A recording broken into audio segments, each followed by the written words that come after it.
সুপ্রিয় দর্শক মণ্ডলী, আপনারা যে যেখানে বসে আমাদের আকাশ বাংলা ৭১-এর যুক্তিতর্কর অনুষ্ঠানটি দেখছেন, আপনাদের সকলকে আমরা জানাচ্ছি আন্তরিক শুভেচ্ছা এবং স্বাগতম। আমাদের সাথে আজকে ৫ জন অতিথি যুক্ত হয়েছেন। আমরা এক এক করে আপনাদের সাথে পরিচয় করে দিব। আপনারা অনুষ্ঠানটি উপভোগ করতে পারবেন একই সাথে ইউটিউব চ্যানেল ও ফেসবুক পেজে সরাসরি আপনারা দেখতে পারবেন। প্রিয় দর্শক, আমরা শুরু করতে যাচ্ছি আজকে আমাদের যুক্তির তর্ক। বিশ্বজুড়ে বাংলার মুখ স্লোগানে আমরা এগিয়ে যাচ্ছি আকাশ বাংলা ৭১-এর অনুষ্ঠানটি। আমরা হাঁটি হাঁটি পা করে আমরা চলে যাচ্ছি। আমরা অনুষ্ঠানটি শুরু করেছি আমাদের বাংলাদেশের সমসাময়িক ঘটনা, মহামারী করোনা, বাংলাদেশের উন্নয়ন, বাংলাদেশের দুর্নীতি, বাংলাদেশের যা কিছু আছে সবকিছু তুলে নিয়ে সমসাময়িক ঘটনার উপর আমরা আলোচনা করব। আমাদের আজকের আলোচনার অতিথি হিসেবে যারা যুক্ত হয়েছেন এই সময় এবং যুক্ত হবেন, আমি এক এক করে আমি সকলকে পরিচয় করিয়ে দিচ্ছি আপনাদের সামনে। আমাদের সাথে যুক্ত হয়েছেন খন্দকার মনিরুজ্জামান, ভারপ্রাপ্ত সম্পাদক দৈনিক সংবাদের। আপনাকে স্বাগতম জানাচ্ছি মনির ভাইকে। আমাদের সাথে যুক্ত আছেন বাংলাদেশের সিনিয়র সাংবাদিক এম এ আজিজ। আজিজ ভাই, আপনাকে স্বাগতম জানাচ্ছি আমাদের আকাশ বাংলা ৭১-এর পক্ষ থেকে। আমাদের সাথে যুক্ত হয়েছেন doctor Cena M A Saeed, রাজনৈতিক ও আন্তর্জাতিক বিশ্লেষক। আপনাকে আমরা স্বাগতম জানাচ্ছি আমাদের অনুষ্ঠানে। আমাদের সাথে যুক্ত হয়েছেন ব্যারিস্টার ডক্টর তুরিন আফরোজ, আইনজীবী, বাংলাদেশ সুপ্রিম কোর্টের। আপনাকে স্বাগতম জানাচ্ছি আমাদের অনুষ্ঠানে যুক্ত হওয়ার জন্য। আমাদের সাথে যুক্ত হবেন বিএনপির মাননীয় সাংসদ মোহাম্মদ হারুনুর রশিদ। উনি আসবেন, আমরা ওনাকে যুক্ত করে নেব। আমরা শুরু করতে যাচ্ছি আমাদের এই ৪ জন অতিথিটিকে নিয়ে। প্রিয় দর্শক, আপনারা জানেন যে আমরা বিভিন্ন বিষয়ের উপর আলোচনা করব। আজকে আমাদের বিষয়ে অনেক কিছুই থাকবেন, ছোট ছোট করে আমরা চলে যাব। আমি সর্বপ্রথমেই খন্দকার মনিরুজ্জামানের কাছে আমি যাব।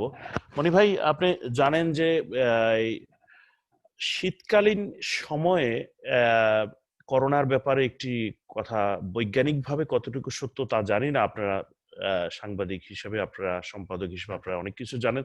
সেটি হলো যে মাননীয় প্রধানমন্ত্রী গতকালকে একটি ঘোষণা দিয়েছেন যে শীতকালীন সময়ে করোনার প্রকোপ আরো বেড়ে যেতে পারে, মহামারী।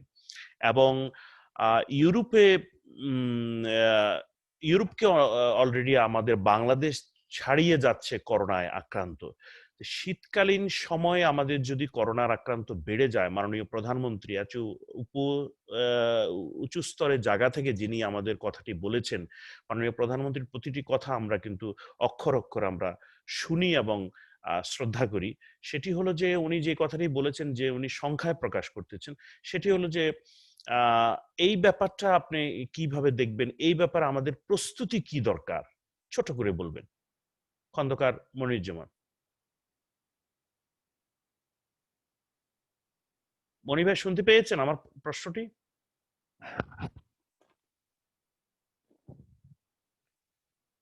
আনমিউট করুন।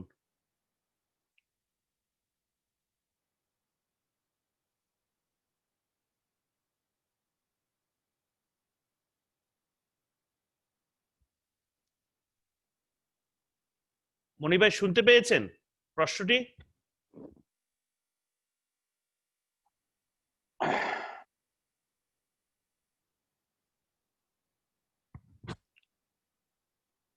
মনি ভাই, আনমিউট করুন আপনি।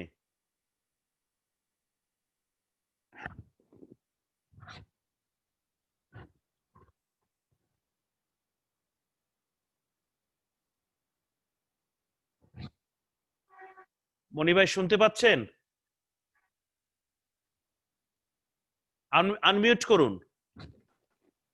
হ্যাঁ হ্যাঁ, এখন শুনতে পাচ্ছেন? জি, আমি শুনতে পাচ্ছি। প্রশ্নটি হলো যে শুনতে পেয়েছেন প্রশ্নটি? হ্যাঁ, মাননীয় প্রধানমন্ত্রী শীতকালীন সংক্রমণ সম্পর্কে যেটা বলেছেন, জি জি জি, এটার সর্বশেষ যে খবর সেটি হচ্ছে যে আগামীকাল বাংলাদেশ সময় আগামীকাল একটি আন্তঃ মন্ত্রণালয়ের বৈঠক হবে সব মন্ত্রণালয়ের প্রতিনিধি সেখানে থাকবেন, সচিবরাই প্রধানত, মন্ত্রীরাও কেউ কেউ থাকতে পারেন।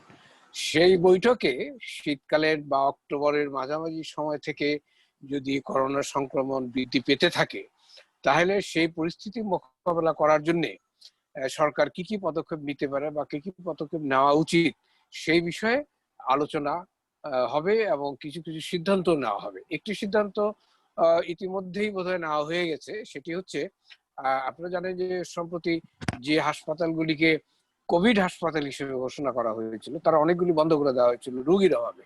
এখন আবার সেই স্বাস্থ্য সচিবের বরাত দিয়ে মিডিয়া বলছে যে সেই হাসপাতালগুলিকে আবার কোভিড হাসপাতালে রূপান্তরিত করার উদ্যোগ নেওয়া হবে। তার মানেটা হচ্ছে যে বাংলাদেশ মনে করে, বাংলাদেশের নীতি নির্ধারক যারা তারা মনে করছেন যে ডিসেম্বরের দিকে বা অক্টোবরের মাঝামাঝি সময়ের পর থেকেই বাংলাদেশে কোভিড-19 এর সংক্রমণ বৃদ্ধি পাবে। এর কিছু কিছু লক্ষণ কিন্তু একেবারে যে নেই তা না, কিন্তু যেমন ধরেন যে মৃত্যুর হার, আমাদের মৃত্যুর হার খুব স্বল্প হারে হলেও কিন্তু বাড়ছে। কিছুদিন আগেও মৃত্যুর হার 1.30 কোঠায় ছিল, এখন কিন্তু সেটা 1.42 হয়ে গেছে বর্তমানে মৃত্যুর হার। ফলে বাংলাদেশে এটা একটা। তারপরে ধর যে সংক্রমণ কিন্তু একটা জায়গায় স্থির হয়ে আছে, এবং স্থির হয়ে থাকার একটা বড় কারণ হচ্ছে যে আমাদের পরীক্ষা কিন্তু কম হচ্ছে। হ্যাঁ, এই পরীক্ষা বড় না বাড়ালে বোঝা যাবে না অ্যাকচুয়ালি সংক্রমণ কতটুকু হচ্ছে বা কতটুকু রিয়েল পিকচারটা আমরা কিন্তু পাবো না বা পাচ্ছি না। ফলে বাংলাদেশে করোনা সংক্রমণের কিন্তু সত্যিকার অর্থে কোনো ম্যাপিং নাই, কোনো ম্যাপ নাই, বা সত্যিকার অর্থে কোনো চিত্র নাই। ফলে এই যে শীতকালে আশঙ্কা করা হচ্ছে যে শীতকালে বাড়বে, সেটা যদি সত্যি হয়, আমরা ধরেন আমরা তো বিজ্ঞানী না বা আমরা চিকিৎসক না, বা এই ধরনের এপিডেমিক সম্পর্কে আমাদের কোনো বা প্যান্ডেমিক সম্পর্কে আমাদের কোনো বৈজ্ঞানিক ধারণাও নাই। আমরা বিভিন্ন এক্সপার্ট বা বিশেষজ্ঞ যারা আছেন তাদের বা WHO যে ধারণা পারি সেটা হচ্ছে যে যদি বাংলাদেশে বাড়ে তাহলে কিন্তু ব্যাপক হারে হলে কিন্তু এটা মোকাবেলা করাটা খুব কঠিন হবে। তবে একটি বিষয়ে আমি মনে করি যে গভর্নমেন্ট রাইট ডাইরেকশনে আছে, সেটি হচ্ছে যে এখনই এক নতুন করে কি কি পদক্ষেপ নেওয়া যায় সেই পদক্ষেপগুলির ব্যাপারে আগে থেকেই প্রিএমটিভ ব্যবস্থা গ্রহণের যে উদ্যোগ নেওয়া হয়েছে, এটা আমি মনে করি খুবই ভালো কাজ হয়েছে। কারণ পরে সংক্রমণ হলে তখন তারা যেটা আমরা দেখেছি, যেমন আমি আপনাকে একটি কথা বলি মনি ভাই, হয়ে যাওয়ার পরে কোন মনি ভাই সিদ্ধান্ত কার্যকর করা যায় না আর কি। মনি জি ভাই, বলেন। আপনাকে জি একটি কথা আমি যুক্ত করে বলেন। দিচ্ছি, সেটি হলো যে যেমন কানাডাতে আপনার কিছুদিন আগে 50 জন লোককে একসাথে অনুষ্ঠান করার অনুমতি ছিল। সেটি গত 2-3 দিন আগে সরকার সিদ্ধান্ত নিয়েছেন যে 10 জনের বেশি যেন একসাথে চলাফেরা না, মানে কোনো অনুষ্ঠানে যেন যুক্ত হতে না পারে, সেটি বাধ্যতামূলক করে দিয়েছেন। এবং মাস্কটা একেবারেই বাধ্যতামূলক। কোনো মাস্ক ছাড়া কোনো স্টোরে, কোনো জায়গায়, অফিসে, আদালতে কোথাও প্রবেশ করতে পারবে না। এটি যেমন পদক্ষেপ নিয়েছে, কারণ এখন আপনি জানেন পশ্চিমা দেশগুলিতে এখন শীতের মানে হাওয়া আসছে, অলরেডি শুরু হয়ে হয়ে গেছে। গিয়েছে। হ্যাঁ, হ্যাঁ, হ্যাঁ। বাংলাদেশেও ধরেন শীত বেশি দিন থাকে না, ধরেন ডিসেম্বর তো পড়ে না, বেশিরভাগ পড়ে ধরেন জানুয়ারি এবং ফেব্রুয়ারির মাঝামাঝি, এরপরে আবার গরম চলে আসে, স্থায়ী থাকে না শীতকাল। এই ব্যাপারে আমাদের আপনার কি মানে মতামত সরকারকে, যে এই ব্যাপারে আমাদের কি পদক্ষেপ নেওয়া উচিত, ছোট করে একটু বলবেন। জি।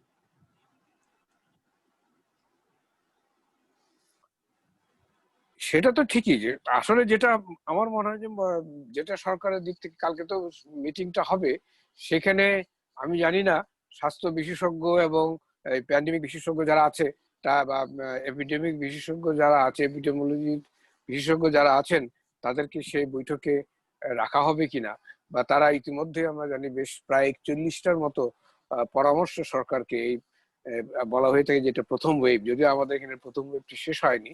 5% সংক্রমণ যখন 5% নেমে আসে তখন বলা হয় প্রথম ওয়েভ, শেষ হয়েছে বা শেষ হওয়ার কাছাকাছি, কিন্তু আমাদের কিন্তু সংক্রমণ কিন্তু ওভারঅল সংক্রমণ এখনো কিন্তু 19.11 সম্ভবত আজকের ফিগার অনুযায়ী, বা 16। ফলে আমরা কিন্তু প্রথম সংক্রমণ, প্রথম ওয়েভ শেষ হওয়ার ধারে কাছে নেই। সেই অর্থে এই প্রথম ওয়েভের সময় কিন্তু এই সময়কালীনে আমাদের বিশেষজ্ঞরা বেশ কিছু পরামর্শ কমিটি আছে জাতীয়, তারা বেশ কিছু প্রস্তাব সুপারিশ সরকারের কাছে রেখেছিল, এইগুলির বেশিরভাগই কিন্তু আমলে নেওয়া হয়নি, বিবেচনা নেওয়া হয়নি, এবং তাদের পরামর্শ বা সুপারিশ অনুযায়ী কোনো কাজ হয়েছে সেটা কিন্তু বলা যাবে না। যে কাজগুলো হয়েছে মূলত মন্ত্রণালয়ের সিদ্ধান্ত অনুযায়ী হয়েছে, এবং এর মধ্যে এই বিশেষজ্ঞ কমিটি বা যারা আছেন, অভিজ্ঞ যারা আছেন, তাদের যে সমস্ত সুপারিশ বা প্রস্তাব, সেগুলি কিন্তু এই সরকারি কাজের মধ্যে কোনোভাবেই প্রতিফলিত হয়নি। সুতরাং বলা যায় যে তাদের সমস্ত সুপারিশ বা পরামর্শগুলো কিন্তু ইগনোর করা হয়েছে, একেবারেই ইগনোর করা হয়েছে। এখন দ্বিতীয় ওয়েভের কথা বলা হচ্ছে বা আশঙ্কা করা হচ্ছে, সেটা যদি হয়, এবং এই ক্ষেত্রেও যদি বিশেষজ্ঞ এবং এদের এক্সপার্ট যারা আছেন তাদের সুপারিশ যেগুলো আছে বা যেগুলি তারা দিতে পারেন, সেগুলো যদি আবার ইগনোর করা হয়, তাহলে আমি ব্যক্তিগতভাবে মনে করি যে খুবই একটা ভয়াবহ পরিস্থিতির মধ্যে আমরা পড়তে পারি। সে কারণে সরকারের উচিত হবে আন্তঃ মন্ত্রণালয়ের বৈঠকে তাদেরকে যদি নাও রাখতে পারে, সেটা কতগুলি বাধ্যকতার ব্যাপার আছে, কিন্তু এই মন্ত্রণালয়ের বৈঠকের পরে বিশেষজ্ঞদের সঙ্গে সিরিজ অফ মিটিং করা উচিত, এবং প্রত্যেকটা ইস্যু ধরে ধরে সরকারের মিটিং করা উচিত, এবং সেই মিটিংগুলিতে তারা যে পরামর্শগুলো দেন সরকারের উচিত সেই পরামর্শ অনুযায়ী সিদ্ধান্ত নিয়ে কাজগুলো করা। তা না হলে কিন্তু যদি দ্বিতীয় ওয়েভ আরো ভয়ঙ্কর হয়, তাহলে কিন্তু আমরা মোটেও মোকাবেলা করতে পারবো না। জি জি, ধন্যবাদ মনির ভাইকে। আমরা এই প্রসঙ্গ মনির ভাই থেকে জানলাম, আমরা চলে যাচ্ছি অন্য প্রসঙ্গে। আজিজ ভাই শুনতে পাচ্ছেন? হ্যাঁ, শুনতে পাচ্ছি। আমি আর আপনাকে মনির ভাইয়ের এই প্রসঙ্গে আসছি না, আপনি কি এই ব্যাপারে কিছু বলতে চান নাকি অন্য প্রসঙ্গে? হ্যাঁ, আমি একটু বলতে চাই। বলুন। মনির ভাইয়ের সাথে আমি অ্যাড করতে চাই যে আজকে বাংলাদেশের আপনার প্রধানমন্ত্রী বলেছেন অক্টোবর নভেম্বর থেকে করোনা সংক্রমণ বাড়তে পারে এবং শীতে এটা প্রকোপ বাড়তে পারে। কিন্তু গতকাল আপনার জাতীয় কারিগরি পরামর্শ কমিটি, আপনি জানেন যে প্রায় 5-6টা কমিটি আছে, যদিও এই কমিটির কথা কখনো শোনা হয়নি। জাতীয় পরামর্শ কমিটি কিন্তু গতকালই সরকারকে কিছু পরামর্শ দিয়েছেন, সেই আগের পরামর্শ, যেমন টেস্ট বেশি করা, কন্ট্রাক্ট ট্রেসিং, আইসোলেশন, হাসপাতালের চিকিৎসা ব্যবস্থা নিশ্চিত করা, বিশেষ করে জেলা শহরে ব্যবস্থা করা, প্রাতিষ্ঠানিক হোম কোয়ারেন্টাইন, বিভিন্ন দেশ থেকে যারা আসছে তাদেরকে আপনার ভালো করে টেস্ট করা, চেক করা, জনসাধারণকে স্বাস্থ্যবিধি সম্পর্কে সচেতন করা ইত্যাদি। তো এই সময়টা বাংলাদেশের যে বর্তমান পরিস্থিতি, এইটার স্কোপ নাই। অর্থাৎ এখন আমার কাছে মনে হয়েছে সরকার আসলে করোনার ব্যাপারে ইফেক্টিভ কিছু করার মানসিকতা পোষণ করে না।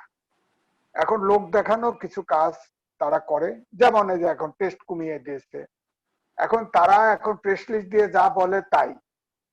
আসলে তো করোনায় আসলে প্রকৃতপক্ষে কতজন আক্রান্ত হচ্ছে, কতজন মরতেছে, কতজন উপসর্গ নিয়ে মারা যাচ্ছে, এর কোনো হিসাব এখন আসছে না, এবং মিডিয়াতেও এই হিসাবটা আসছে না।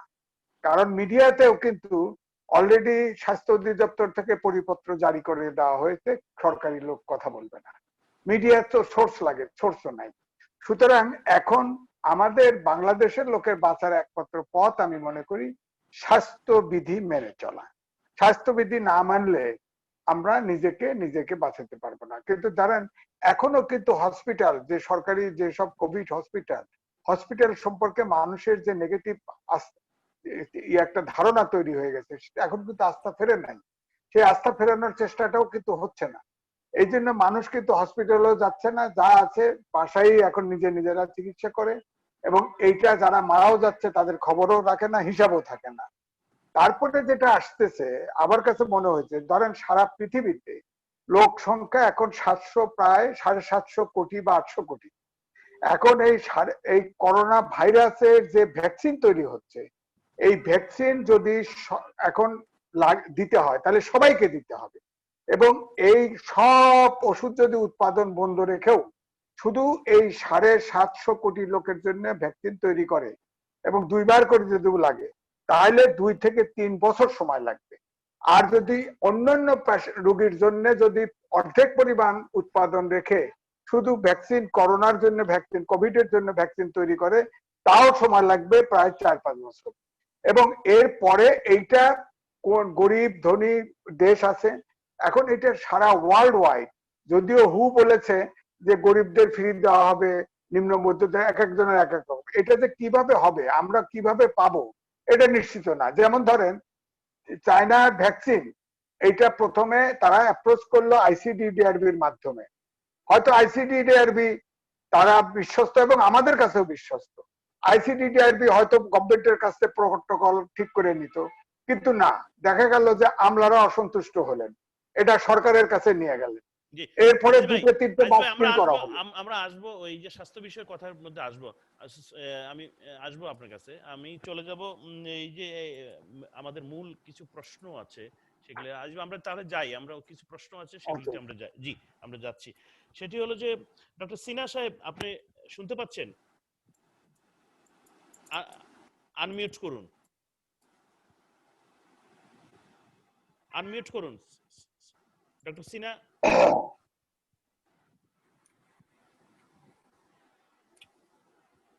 আনমিউট করুন।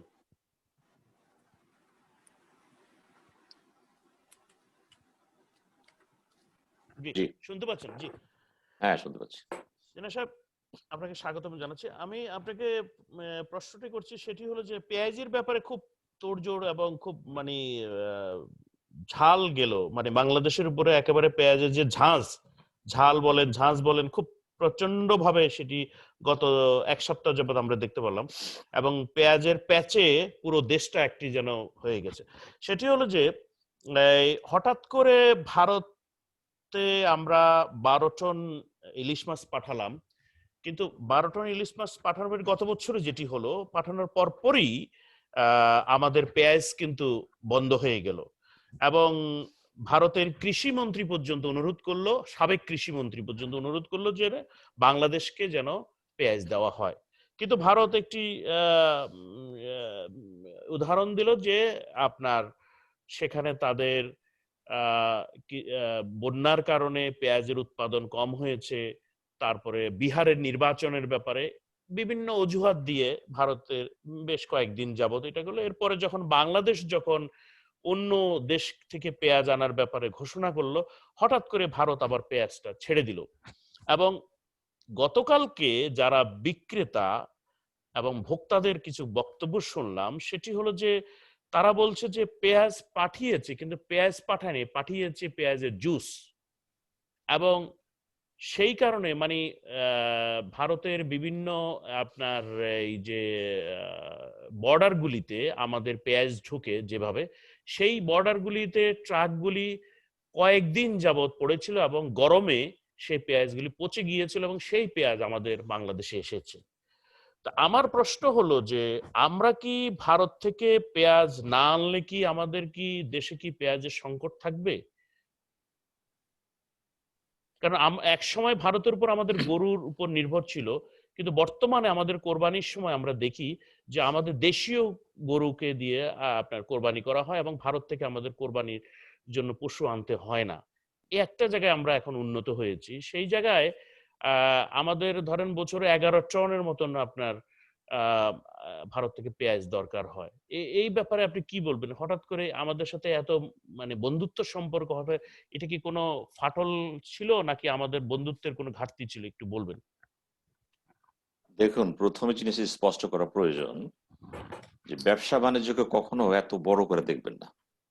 ব্যবসা যারা করেন তাদের ব্যবসায়ী নিজস্ব একটা লবি থাকে, নিজস্ব একটা পরিমণ্ডলে কাজ করে তারা। পেঁয়াজ ভারতের উৎপাদন কম হোক আর বেশি হোক, যেহেতু আমাদের বর্ডারে পেঁয়াজগুলো নষ্ট হয়ে যাচ্ছে, ছাড়ানো যাচ্ছে না, এখানে আসছে। আপনি মূল কথায় আসেন, কি কারণে সরকার তো ভালো করে জানে যে আগামীতেও পেঁয়াজ নিয়ে খেলা হতে পারে।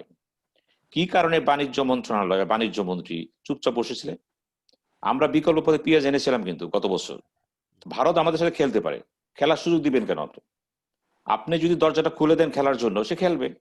আর এই খেলার সাথে কি ভারত একা না, তো আমাদের এখানে ব্যবসায়ীরা তো জড়িত আছে। এই যে দুই দিকের ব্যবসায়ীরা যারা খেলে, তারা কিন্তু রাষ্ট্রের চেয়েও মাঝে মাঝে বড় খেলোয়াড়। সবসময় একটা মনে রাখবেন যে সভরেনিটি কনসেপ্টটা লাস্কি তার বইতে যেভাবে লিখেছিল, যে সভরেনিটি আমরা সবসময় বলি এটা একক, ইউনিক, ইন্ডিভিজুয়াল, কিন্তু দেখা যাচ্ছে রাষ্ট্রের অভ্যন্তরে এমন কিছু শক্তি কাজ করে যারা মাঝে মাঝে মৌলিক সভরেনিটিকে তারা হস্তান্তর করতে পারে, হস্তক্ষেপ করে, এবং রাষ্ট্র যখন ওই ক্ষুদ্র বিচ্ছিন্ন দলগুলির কাছে মাথা নত করে বা তাদের স্বার্থ দেখে, সেই ক্ষেত্রে কিন্তু মৌলিক সভরেনিটি ব্যাহত হয়। এখন বাংলাদেশের প্রধান সমস্যা হচ্ছে এখানে যে রাষ্ট্রের শাসন ব্যবস্থাতে এত অসংখ্য পকেট দাঁড়িয়ে গেছে, সিন্ডিকেট দাঁড়িয়ে গেছে, সিন্ডিকেট কিন্তু কন্ট্রোল করতে পারছে না তারা। এই কন্ট্রোল করার না কারণে আজকে দেখেন, কালকে যদি ভারতের প্রধানমন্ত্রী বলে পেঁয়াজ যাবে, পেঁয়াজ চলে আসবে, তো সে বললে আসবে নাহলে আসবে না, এটা হবে কেন? এই যে ব্যাপারটা এখানে হচ্ছে যে আমরা পেঁয়াজকে ভারতমুখী কেন করতে গেলাম? আমি তো প্রথমেই বলবো আমরা ভালো না, ভারতকে পরে দোষেন না কেন? কেন বারবার তার কাছে যাচ্ছেন আপনি? কোন প্রীতিতে যাচ্ছেন আপনি? কোন ভ্রান্তিতে যাচ্ছেন আপনি? কোন লবিতে যাচ্ছেন? তাদেরকে খুঁজে বের করেন, তাদের খুঁজে বের করে জিজ্ঞেস করেন যে কেন এটা হচ্ছে। বাণিজ্য মন্ত্রী যত চিৎকার করুক এটা হবে না তো, গতবারও চিৎকার করেছিলেন, হয়নি। এখন পেঁয়াজের দাম বেড়ে গেছে, এই যে 80 টাকা 100 টাকা কোথায় গেল? আবার কমে যাবে। তো বাংলাদেশে পেঁয়াজ কি আছে, পর্যাপ্ত আছে? জিজ্ঞেস করবেন খাদ্য ব্যবসায়ীদের, ওরা বলবে যে আছে। এই যে দ্বিমুখী চালে, তাহলে আমাদের মনিটরিংটা কোথায়? আমাদের যে মনিটরিং পেঁয়াজ, সেটা বাণিজ্য মন্ত্রক মনিটরিংটা কোথায়? কোথাও সেটা নাই। কেন নাই? প্রত্যেকটা জায়গায় দুর্নীতি, স্বজনপ্রীতি, সুযোগ সন্ধানী সব লোকগুলি বসে আছে সেখানে। সেখানে হাত দিতে পারবেন না। আপনি যখনই হাত দিতে যাবেন, আপনি ভালো লোক, আপনাকে একবার চোর বানায় ছাড়বে তারা। যে যত সৎ লোক সে তত বড় বিপদ আছে বাংলাদেশে, বিশেষ করে ব্যবসায়ীদের কাছে। আর ব্যবসায়ীরা যখন কথা বলে, প্রধানমন্ত্রী শুনেন তাদের কথা, সুযোগ সুবিধা দেন, লাভটা কি? ওই যে ঘুরে ফিরে তারা এই কাজটাই করবে। সেই জন্য আমি বললাম যে পিএস নিয়ে আমি কিন্তু অবাক হইনি। আমি বলবো যে বাণিজ্য মন্ত্রণালয়ে যে মন্ত্রী বসে আছেন, কর্মকর্তারা বসে আছেন, আপনারা কি ঘুমাচ্ছিলেন? কেন জাতির কষ্ট দিচ্ছেন? এই জাতি আর কষ্ট পেতে চায় না তো। আপনাদের অদক্ষতা, অযোগ্যতা হচ্ছে এটা। আমার পিএস প্রাইস হবে কেন? এত বলা হলো যে আগামীতে পেঁয়াজ আমরা উৎপাদন করব, দেখায় দেবো, প্রোডাকশন করব। এই যে কথা, সর্বস্ব বাংলাদেশের রাজনীতি, যার কোনো খরচটা একেবারে ফাঁকা। কিছু একটা হলে বড় বড় কথা, বড় বড় লেকচার, বক্তৃতা চলে আসে। কেন? কে শুনতে চাইছে এগুলি? আমরা চাইতেছি একটা জিনিস সরকারের কাছে চাচ্ছি, সেটা হলো রাজনীতিবিদের সত্য কথা বলুক, মন্ত্রীরা দায়িত্বশীল হোক, এবং প্রত্যেকটা মন্ত্রী যারা আরো গোড়াতে যান। সংসদীয় গণতন্ত্রের প্রধান কথাই হচ্ছে ইন্ডিভিজুয়াল রেসপন্সিবিলিটি, কালেক্টিভ রেসপন্সিবিলিটি। আমাদের দুঃখজনক বিষয় হচ্ছে এখানে কিছু মন্ত্রীরা পরে বলেন ওইটা তার ব্যক্তিগত অপিনিয়ন। দেয়ার ইজ নো ব্যক্তিগত অপিনিয়ন। আপনার অপিনিয়ন নাই, সোলং ইউর, আপনি যতক্ষণ মন্ত্রীতে ফ্ল্যাগ উড়াচ্ছেন, চেয়ারে বসে আছেন, you are part of the cabinet. আপনি যখন ব্যক্তিগত কি বুঝেন? আপনার এই গোজামিটা কেন দিচ্ছেন? আর পত্রিকাও লিখতেছে, ব্যক্তিগত মতামত দিচ্ছেন, সমালোচনা করছিলেন। সংসদীয় গণতন্ত্রে মন্ত্রী যে কোনো বক্তব্য ইন্ডিভিজুয়াল রেসপন্সিবিলিটি পড়বে কিন্তু, আর কালেক্টিভ তো থাকবেই। কিন্তু আমাদের এখানে দেখা যাচ্ছে ইন্ডিভিজুয়াল রেসপন্সিবিলিটি শেষ হয়ে গেছে। স্বাস্থ্যমন্ত্রীদের সত্য, বাণিজ্য মন্ত্রীদের সত্য, কোথায় যাবেন আপনি? আমি তো অন্য দেশকে পরে দোষবো, আমার ঘরটা ঠিক না। এই ঘরটা ঠিক করেন, তারপর অন্য সমালোচনা। না সিনা সাহেব, এখানে একটু যুক্ত করে দিচ্ছি, সেই মতবাদী বিশ্বাস করি, একটু যুক্ত করে দিচ্ছি। আমাদের কৃষকরা একটি কথা বলেছেন যে আমাদের যেই সময় পেঁয়াজটা উঠে ওই সময় পেঁয়াজটা একটু কাঁচা থাকে। হ্যালো, শুনতে পাচ্ছেন? জি, শুনতে পাচ্ছেন? আমাদের কৃষকরা যারা আছেন, মাঠ পর্যায়ে কৃষক, মাঠ পর্যায়ে কৃষকদের একটি দাবি ছিল যে আমাদের যেই সময়, যেই মৌসুমে আমাদের পেঁয়াজটা উঠে ওই সময় আমাদের পেঁয়াজটা থাকে একটু কাঁচা, আধা কাঁচা থাকে, কিন্তু ভারতের পেঁয়াজগুলি তখন পরিপূর্ণ পেঁয়াজ, মানে আমাদের পেঁয়াজের ঝাঁসটা কম থাকে, ভারতের পেঁয়াজের ঝাঁসটা বেশি থাকে। সেই কারণে আমাদের পেঁয়াজের দিকে ওই সময় ভোক্তারা এত আগ্রহী হয় না, ভারতের পেঁয়াজের প্রতি আগ্রহ হয়। কিন্তু আমাদের কৃষকরা যখনই দেখে যে ভারত থেকে টনে টনে পেঁয়াজ আসছে, তখন তারা উৎপাদন করার জন্য তারা অনীহা প্রকাশ করে। আমরা যদি, একজন কৃষিবিদ বলেছেন যে আমরা যদি কৃষকদেরকে উদ্বুদ্ধ করি পেঁয়াজ উৎপাদনের জন্য, তাহলে আমাদের যেভাবে গরু উৎপাদনের জন্য আমাদের ঘাটতি কমে গিয়েছে, আমরা ভারতের উপর নির্ভর করতাম, ঠিক তদুপরি পেঁয়াজের উপর যদি আমরা যদি কৃষকদের উপর যদি তাদেরকে যদি সেভাবে যদি আমরা যদি পেট্রোনাইজ করি বা আমরা যদি সেভাবে সহযোগিতা করি, বা কৃষি মন্ত্রণালয় থেকে আমাদের সেভাবে যদি তাদেরকে উদ্বুদ্ধ করে, তাহলে হলো কি আমরা মানে আগ থেকে গ্রীষ্মকালীন থেকেই আমরা পেঁয়াজ উৎপাদন যদি শুরু করি, তাহলে আমাদের বাংলাদেশে পেঁয়াজের ঘাটতিটা থাকে না। এটি কি, আপনি কি একমত এই ব্যাপারটায়? দ্বিমতের কোনো অবকাশ এই জন্য নেই। এখানে তো বিশেষজ্ঞ মতামত আছে, কৃষকদের সম্মতি আছে এখানে। তো যে দেশে কৃষকরা চাষ করে, পৃথিবীর যে ইতিহাসে বড় কথা হলো, যিনি চাষ করেন তার চেয়ে বড় পণ্ডিত আর নাই, তার চেয়ে বড় হইতেই পারে না, কারণ সে তো চাষ করতেছেন। মায়ের চেয়ে বড় মাকে হতে পারে না, কিন্তু কতগুলি সত্য মানিয়ে নিতে হবে। কিন্তু মন্ত্রী তো চালায়, আমলাগিরি করতেছে, কৃষিবিদরা কাজ করতেছে, কিন্তু মাঠে যিনি আছেন তার মতামত অনেক বড়। যে কারণে দেখেন খনার বচন কিন্তু এখনো আমরা মানি চলি। কেন? সে কি মহাপণ্ডিত ছিল?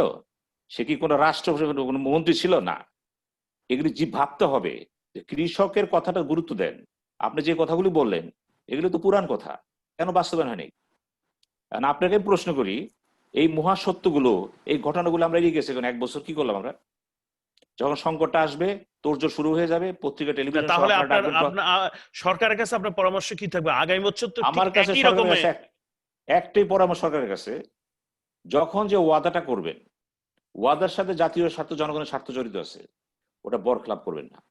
ওটা যাতে বাস্তবায়ন হয় সেটা করবেন। বাস্তবায়নের জন্য যেখানে যে লোকগুলো প্রয়োজন সেই লোকগুলোকে সেখানে বসায় দেন। আপনি মুখে বলবেন এটা, আপনি বাস্তবায়নের জন্য যেখানে প্রয়োজন। এখন যেভাবে দেশটা চলতেছে, প্রধান সমস্যা হচ্ছে আমাদের এখানে এটাই যে, আমি প্রধানমন্ত্রী দৃষ্টি আকর্ষণ কথাটা বলছি, আপনি ভালো কাজ করেছেন, আপনার প্রশংসা আমরাও করি, কিন্তু আমাদেরকে দেখতে হবে যে সংবাদ ত্রুটি বিচ্যুতির কারণে আপনার কর্মসূচিগুলি ব্যাহত হতে যাচ্ছে, সেই জিনিসগুলির প্রতি আপনাকে নজর দিতে হবে। প্রধানমন্ত্রী যখন বললেন যে স্বাস্থ্য বিভাগ তো সবাই ভালো কাজ করতেছে, উনি সার্টিফিকেট দিয়ে দিলেন, কিন্তু এখন যারা এর মধ্যে বিভ্রান্তি করতেছে তারা খুশি হয়ে গেল যে প্রধানমন্ত্রী যেহেতু বলেছেন আমাদের মধ্যে কোনো ব্যত্যয় নেই। ব্যত্যয় আছে কি নাই এটা প্রধানমন্ত্রী জানেন, আপনি জানেন, যারা আছে তারাও জানেন। আমি সেই জন্যই বলছি, আমাদের প্রত্যেকের দায়িত্বশীল অবস্থান থেকে যখন আমরা কথা বলবো, কর্মসূচি নেব, আমাদের লক্ষ্য রাখতে হবে ওই কর্মসূচি বাস্তবায়নের জন্য যে প্রেক্ষাপট প্রয়োজন, যে ব্যক্তিগুলি প্রয়োজন, তারা আছে কিনা। দেখা গেল কর্মসূচি নিয়েছেন, যার দায়িত্ব দিয়েছেন তারা অধিকাংশ ফাঁকিবাজ অত দুর্নীতি করে, তাদের কি হবে? আমি তো বাংলাদেশের প্রধান সমস্যা বলতেছি, এখানে প্ল্যানিং আছে, অর্থ আছে, জনবল আছে, সবই আছে, শুধু ম্যানেজমেন্ট নাই। আমরা কিন্তু বাংলাদেশে ম্যানেজার তৈরি করতে পারছি না। এখানে প্রচুর পরিমাণ ম্যানেজার দরকার, ঘাটে ঘাটে ম্যানেজার দরকার, এবং সেই ম্যানেজারের পূর্ব শর্ত হচ্ছে দক্ষতা, যোগ্যতা, দেশপ্রেম এবং সততা। কিন্তু সেটা পারিনি, আর পারিনি বলেই প্রত্যেকটা সেক্টরে কিন্তু আমরা বাধাগ্রস্ত হচ্ছি। পেঁয়াজ কেন, কিছু আলু আসবে, মরিচ আসবে, কাঁচামরিচ আসবে, আসতেই থাকবে, কারণ কোথাও নিয়ন্ত্রণ নাই। সিন্ডিকেট জিন্দাবাদ জিন্দাবাদ জিন্দাবাদ, এভাবে তো হয় না, এভাবে হয় না। সমস্ত কর্মসূচিতে আঘাত দিচ্ছে কিন্তু তারা। কাজে আমরা যখনই কথা বলবো, ওই সমস্যা হলে কথা বলবো, আবার ভুলে যাবেন, এরপর কাঁচামরিচ আসবে, কাছে কথা বলা শুরু করবেন, সেটা তো না। বাণিজ্য মন্ত্রী কোথায়? না, আপনার তো উচিত ছিল আজকে বাণিজ্য মন্ত্রীকে রাখার সাথে। বাণিজ্য মন্ত্রীও থাকবে, নট আমলা দায়িত্ব নাই, সে কথা বলবে। বাণিজ্য মন্ত্রী আছে, উনি শুধু বলে কি কিছু অসাধু ব্যবসায়ী পেঁয়াজের দাম বাড়িয়েছে বলে গালি হাত দিয়ে বসে আছে। এছাড়া তাহলে আপনি কথা বলবেন, উনি স্বীকার করলেন কিছু অসাধু ব্যবসায়ী আছে। তাহলে আমার প্রশ্ন, কেন এই মন্ত্রণে বসে আছেন আপনি? আপনার যোগ্যতাটা প্রমাণ, আপনাকে না না আপনাকে বলতে হবে। আপনি যখন আপনি ডিটেক্ট করতে পেরেছেন অসাধু আছে, আপনি জানেন, প্রধানমন্ত্রী জানে, আপনি প্রধান লিস্ট দেন, লিস্ট না হয় আপনি পদত্যাগ করে বেরিয়ে যান। You think of your image to the nation. আপনি জাতির সাথে আপনার সম্মান, আত্মবিশ্বাস আছে, আর না থাকলে বলবো নির্লজ্জ ভাবে কোনো মন্ত্রিত্ব করেন না, হবে না, মারা আপনিও যাবেন। শুনেন, এই দিন থাকবে না কিন্তু। আমরা আজকে যাদের স্মরণীয় বরণীয় মনে করতেছি ইতিহাসে, কেন মনে করি? কেন বাংলাদেশের মন্ত্রিসভা অতীত বর্তমান কাউকে মনে করতে পারতেছি না? স্রোত কেন পারতেছি না? এই কারণেই পারতেছি না। তো উনি জানেন কিছু অসৎ ব্যাপার আছে, তারপরও তিনি বহাল তবিয়তে ফ্ল্যাগ উড়ে চলছেন। কেন? দায়িত্ব আপনারও আছে, কিন্তু প্রধানমন্ত্রী বলবে কেন আপনার দায়িত্ব নাই? আমি ঘটনা করে বলি আপনাকে, উদাহরণস্বরূপ বলতেছি। আসবো না, শেষ করে দেই, শেষ করা হবে না। বাবু সুরঞ্জি সেনগুপ্ত একটা মহারথী রাজনীতিবিদ, যখন কেলেঙ্কারিতে বললেন, সাংবাদিক জিজ্ঞেস করলো আপনি পদত্যাগ করবেন, আমাকে তো প্রধানমন্ত্রী বলে নাই। This is Bangladesh, this is Bangladesh. বামপন্থী, ডানপন্থী, মধ্যমন্থী সব এক হয়ে যায়, চেয়ারে বসতে মনে করে আমি চেয়ার ছাড়বো না, এই মায় আমি ছাড়বো না। চেয়ারটা হচ্ছে মাতৃত্ব, এই মাতৃত্ব ছড়তে পারতেছে না, আপনি কি করবেন? আপনি আঘাত করেন সেই জায়গাটায়। আমি তো এখনো বলতেছি, আমাদের লিডারশিপ, স্টেটসম্যানশিপ আর ম্যানেজমেন্ট এখানে আমরা দুর্বল। তরুণাপা, আপনার কাছে আসছি।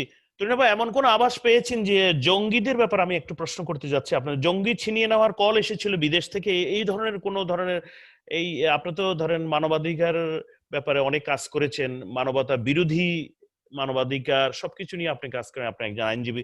জঙ্গি ছিনিয়ে নেওয়ার ব্যাপারে কল এসেছে বিদেশ থেকে, এই ধরনের কোনো আভাস পেয়েছেন বা এই ধরনের কোনো জঙ্গিদের ব্যাপারে আহ কি পর্যায়ে চলছে বাংলাদেশের জঙ্গি দমনের ব্যাপার বা কি? আমার জানা মতে আমার কাছে তথ্য নাই। আমার কাছে মনে হয় আজিজ ভাই বা মনির ভাই যারা সাংবাদিকতায় জড়িত তাদের কাছে আরো বেশি তথ্য থাকতে পারে। তবে জঙ্গি দমনে বাংলাদেশ বেশ আটঘাট বেঁধেই নেমেছে বেশ কয়েক বছর আরেকটি ধরে। কথা আপনাকে যুক্ত করে দিচ্ছি, মাননীয় স্বরাষ্ট্রমন্ত্রী বলেছেন যে সব দিকে ওনারা কড়া নিরাপত্তা রেখেছেন, বাংলাদেশে এমন কোনো সম্ভাবনা নেই, উনি উড়িয়ে দিয়েছেন। জি বলুন। না, আমি মনে করি এখন মানে সিনা ভাই আর মনির ভাইয়ের এই ঝাঁঝালো পেঁয়াজ নিয়ে মন্ত্রীদের দায়বদ্ধতা নিয়ে যে আলোচনা হলো, তারপরে হচ্ছে এবার স্বরাষ্ট্রমন্ত্রী নিয়ে বলবার জায়গাটা হচ্ছে যে হ্যাঁ, মানে জঙ্গি নিয়ে সম্ভাবনা নেই বলাটা ওনার জায়গা থেকে হয়তো ঠিক, এই কারণে যে এখন যদি আতঙ্কিত করা জাতিকে তো উদ্দেশ্য নয়। যদি এর ভিতরে আপনারা জানেন, আমাদের কাছে তথ্য আছে একটা কুচেষ্টাকে নিউট্রালাইজ করা হয়েছে। এগুলো কিন্তু তথ্য আকারে আছে, কিন্তু পাবলিক ডোমেইনে এই তথ্যগুলো অ্যাভেলেবল না। কিন্তু স্বরাষ্ট্রমন্ত্রী সেই ধরনের কথা যদি না বলেন তাহলে তো দেশের মানুষ আতঙ্কিত হবে। অন্যান্য ব্যাপারে অন্যান্য মন্ত্রীদের যে ধরনের দায়িত্ব রয়েছে, যেটা নাকি অনেক ওপেনলি ডিল করা যায়, যেটা খুব সুন্দরভাবে আমি শুনছিলাম, মুগ্ধ হয়েছিলাম ভাই বলছিলেন এবং মনির ভাই যোগ করছিলেন যে আসলে দায়বদ্ধতাটা কি মন্ত্রিত্বের, কিন্তু সেখানে হয়তো জঙ্গির ইস্যুটা আমাদের কাছে মনে হয় অনেক অনেক একটা সেন্সিটিভ ইস্যু, যেটাকে আমাদেরকে ডিল করতে হয় কতখানি তথ্য পাবলিক ডোমেইনে থাকবে সেটার ব্যাপারে। তবে বাংলাদেশ জঙ্গি নিয়ন্ত্রণে যে একেবারে ব্যর্থ সেটাও যেমন আমি কখনো বলবো না, কিন্তু একই সাথে জঙ্গি তৎপরতা যে বাংলাদেশে বন্ধ হয়ে আছে বিশেষ করে করোনাকালীন সময়ে, তা কিন্তু নয়। বরং এই সময়টাতে আমরা দেখছি যে তারা অনেক বেশি অ্যাক্টিভ। আমি যেহেতু গ্রামে কাজ করি এবং এমন একটি এলাকাতে কাজ করি যেখানটাতে জঙ্গি সম্পৃক্ততা অনেক বেশি, ওখানটাতে জামাতে ইসলামের একটা বিশাল বড় নেটওয়ার্কিং রয়েছে। তো সেখানটাতে আর কি যেটুকু আমাদের এলাকা থেকে জানা যায় যে এই সময়টাতে তাদের উপর অনেক অ্যাসাইনমেন্ট থাকে, তারা অনেক কাজ করছে, তারা সদস্য বাড়াচ্ছে করোনার ভেতরে। বিকজ করোনার সময় কিন্তু সেই ধরনের মানে যেই ধরনের নজরদারি দরকার সেই ধরনের না, কিন্তু ওয়ান টু ওয়ান অ্যাপ্রোচ কিন্তু চলছে। সুতরাং সবকিছু মিলিয়ে স্বরাষ্ট্রমন্ত্রী কতখানি আমাদেরকে পাবলিকলি বলবেন জঙ্গি তৎপরতার কথা, সেটা আমি বলতে পারবো না। তবে খুশি হব যদি ওনার কথাটি সত্য হয়ে থাকে। ধন্যবাদ তুরিন আফরোজ। আমি আজিজ ভাইয়ের কাছে যাবো। আজিজ ভাই শুনতে পাচ্ছেন? শুনতে জি পাচ্ছি। জি। আজিজ ভাই, স্বাস্থ্য অধিদপ্তরের ড্রাইভার ৮ম শ্রেণী পাস, এই মালিকের একাধিক বাড়ি, ব্যাংকে অঢেল টাকা, এটিকে কিভাবে দেখছেন? এইভাবে চলতে থাকলে কিভাবে চলবে দেশ? একজন ড্রাইভারের যদি একাধিক বাড়ি, অঢেল টাকা। আমি তো খুশি যে একটা ড্রাইভার, 8 পাস ড্রাইভার, তো আপনি জানেন এটাকে তো 8 হেল্পার ড্রাইভার এসএসসি করার চেষ্টা করা হয়েছে, এটা পারা যায় না। কারণ এই পরিবহন সেক্টর তো মাফিয়াদের হাতে, এখানে এই সরকারও মাফিয়াদের হাতে সারেন্ডার করছে, আইন করে পার্লামেন্টে আইন করে আইন বাস্তবায়ন করতে পারে নাই। তো একটা ড্রাইভার 100 কোটি টাকা, শুনলাম 100 কোটি টাকার সম্পদ, সে হয়তো 20-25 বছর চাকরি করেছে এবং তার যেটা শুনলাম সেই টাকা জাল, অস্ত্র ব্যবসা ইত্যাদি ইত্যাদি করে টাকা সংগ্রহ করেছে, অনেক কষ্ট করেছে, অনেক পরিশ্রম করেছে। কিন্তু একটা জেলা ছাত্র সংগঠনের সভাপতি, সে যদি 2000 কোটি টাকা পাচার করতে পারে, একটা ড্রাইভার 20 বছর ধরে এই নানান ধরনের দুর্নীতি করে নানা প্রকার করে মাত্র 100 কোটি টাকা কামাইছে। আপনারা বিদেশে আছেন ভুল, এখন টাকা যারা ধরতে পারতেছে তারা কিন্তু 100 কোটি টাকার নিচে হিসাব করতেছে না, 100 কোটি, 100, 200, 1000 কোটি এরকম। আপনারা তো বিদেশে আছেন, আপনাদের কোনো সুযোগ নাই। আমরা এই যে মনির বাইরে ব্যর্থ, আমরা ধরতে পারতেছি না। এই যে তুমি না পা ব্যর্থ, আমরা এই যে যারা ডাকছেন সিনা ভাই ব্যর্থ, আমরা ধরতে পারতেছি না। কিন্তু এখন 1000, 100 কোটি, 1000 কোটির নিচে কেউ তো ধরে না। ড্রাইভার সহ 54 জনকে স্বাস্থ্য অধিদপ্তরের ড্রাইভার কেরানি এটা দুদক আইডেন্টিফাই করছে এবং তাদের ভিতরে প্রথম ড্রাইভার ধরা পড়ছে এবং আরো 44-43 জন লাইন আপে আছে। আপনি দেখেন তিতাস, এই দেখেন মসজিদে আপনার গ্যাস গেল, তিতাসকে ঠিক তদন্ত করে বের করে নিয়ে গেল, তিতাসের কোনো দোষ নাই। আবার 8 জনকে ঠিকই ধরে নিল, আবার বেলও দিল। আপনার আপনার দেশা, আপনার এগুলোর যারা লাইনম্যান, এরা তো বাড়ি গাড়ির মালিক। তো ড্রাইভার স্বাস্থ্য অধিদপ্তরে মিঠু আছে, তমা কনস্ট্রাকশন আছে, তারা হাজার হাজার কোটি টাকা কামায়। তো ড্রাইভার সাহেব কেন 100 কোটি টাকা কামাবে না? মহাপরিচালক সাহেব দুদকে দৌড়াতেছে, এবং স্বাস্থ্য অধিদপ্তরে যতগুলো আমলা ছিল, সেক্রেটারি ছিল, তাদেরকে কিন্তু ঠিকই ট্রান্সফার করে সেফ প্লেসে নিয়ে গেছে। কিন্তু আমি বলছি না যে এই মহাপরিচালক সাহেব দুর্নীতি করেছেন, তিনি মাপ পাক, তা আমি বলছি না, কিন্তু উনি পেশাজীবী, উনি কিন্তু দুদকে একা ঘুরতেছে, আর সবাইকে ট্রান্সফার করে আমলা এবং আইন শৃঙ্খলা বাহিনী এখানে কিন্তু ফ্রি লাইসেন্স। আপনি দেখেন যখন ওই ইয়াকে বেজরকে মারা হলো কক্সবাজারে, এসপি সাহেবের ভয়েস আপনারা শুনলেন ইউটিউবে, একজন প্রাক্তন এসপি তার কেস সাজায় দিচ্ছে, আর একজন সিটিং এসপি কক্সবাজারের তাকে গাইড করছে। অথচ তখন যখন তাকে তার বিরুদ্ধে আপনার ওই মেজর সাহেবের বোন কেস করতে গেল, তখন আপনার মন্ত্রী পরিষদ বিভাগ থেকে ল মিনিস্ট্রিতে চিঠি দিয়ে দেওয়া হলো যে কোনো অফিসিয়ালকে, কোনো সরকারি চাকরিজীবীকে গ্রেপ্তার করতে হলে বা মামলা নিতে হলে তাদের আগে পূর্ব আজিজ ভাই, দেশে কি আইন আছে? দেশে কি আইন আছে? আজিজ ভাই একটু থামাচ্ছি আপনাকে। সেটি হলো যে সরকার তো চোরকে ধরছে না, ধরছে ছোট ছোট, আরে না ছোট ছোট না, এই যে শত শত হাজার, হয়তো লাখ লাখ, আপনি জানেন না। জি, আপনি যদি রিয়েলি যদি দেখেন। জি, এখন মনির ভাই থেকে ঘুরে আপনার কাছে আসবো। মনির ভাই, এই যে আজিজ ভাই যেটি অভিযোগ করেছেন, কিন্তু আপনি তো ধরেন দীর্ঘদিন পুরনো সাংবাদিক এবং প্রথিতযশা এবং খুব সিনিয়র সাংবাদিক আপনাদের, মনির ভাইয়ের আমরা জানি। সেটি হলো যে সরকার তো ধরেন এই যে সম্রাট ক্যাসিনো যারা খুলেছে, সেই সম্রাট, সেই খালেদ, এদেরকে ধরেছে, পাপিয়া এদেরকে ধরেছে, এবং এই ড্রাইভারকেও কিন্তু গতকালকে অ্যারেস্ট করেছে। তাহলে কি বলবেন এই যে একেবারে যে ধরছে না, বা সরকার চুপচাপ? না শুনেন, সরকার ধরছে, কিন্তু ধরাটা কি এফেক্টিভ হবে? এই ধরাটা কি in the long run effective হবে, কার্যকর হবে, যে ভবিষ্যতে আর দুর্নীতি হবে না? সেটা হবে না কেন? কারণ সম্রাটের কথাই বলেন আর এই ড্রাইভারের কথাই বলেন। ড্রাইভারের একার কি মেকানিজম আছে যে সে একা 100 কোটি টাকা দুর্নীতি করবে? বা সম্রাট একার কি মেকানিজম আছে সে 228 কোটি টাকা সিঙ্গাপুরে এখানে অবৈধভাবে উপার্জন করে সিঙ্গাপুরে পাচার করবে? বা এই যে সিলেটের আওয়ামী লীগের সেক্রেটারি এবং প্রেস ক্লাবের প্রেসিডেন্ট দুই ভাই, তাদের একার কি মেকানিজম বা শক্তি আছে যে তারা 2000 কোটি টাকা বিদেশে, এর চেয়ে বেশি তো আছেই, পাচারি করছে 2000 কোটি টাকা। বিষয়টা হচ্ছে যে বাংলাদেশে যে দুর্নীতি হয় বা সব দেশে যে দুর্নীতি হয় তার একটা যোগ সাজস থাকে। একা কেউ দুর্নীতি করে না। যোগ সাজসটা কিসের সঙ্গে? যোগ সাজসটা হচ্ছে পলিটিক্যাল পাওয়ারের সঙ্গে, যোগ সাজস হচ্ছে পাওয়ারফুল লোকদের সঙ্গে, যোগ সাজস হচ্ছে প্রশাসনের পাওয়ারফুলদের সঙ্গে।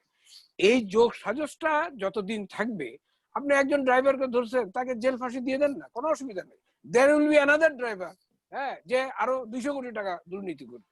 আপনি একজন আফজালকে ধরছেন, সে হয়তো 1000 কোটি টাকা দুর্নীতি করছে, তাকে আপনি জেল ফাঁসি দিয়ে দেন, আরেকজন আফজালের জন্য হবে। কারণ ওই যে ভিত্তিটা দুর্নীতির শেকড়টা, যোগ সাজস যেটা, পলিটিক্যাল পাওয়ার, প্রভাবশালীদের পাওয়ার, তারপরে প্রশাসনের পাওয়ার, যেটা দুর্নীতি করতে পথটা খুলে দেয়, পথটা তৈরি করে দেয়, ভিত্তিটা দাঁড় করিয়ে দেয়, সেই জায়গাটা তো হাত দিচ্ছে না সরকার। সেই জায়গাটা হাত না দিলে আজকে মালিক যাবে, কালকে খালেক আসবে, পরশুদিন হালেক আসবে, আরেকদিন আরেক আলেক আসবে, হ্যাঁ, এবং এইভাবেই হতে থাকবে। আপনাকে দুর্নীতিটা ভাঙতে হইলে তার চক্রটাকে ভাঙতে হবে। সেই চক্রটার কিন্তু গভর্নমেন্ট হাত দিচ্ছে না। এই যে যেটা আইজ ভাই বললেন, দুইজন এসপির কথা, একজন সাবেক একজন বর্তমান, একজন মামলা সাজাই দিল আর একজন গাইড করলো। আপনি তাহলে এই সিনহা, মেজর সিনহা হত্যার ক্ষেত্রে এই দুইজনের কি ভূমিকা নাই? আছে।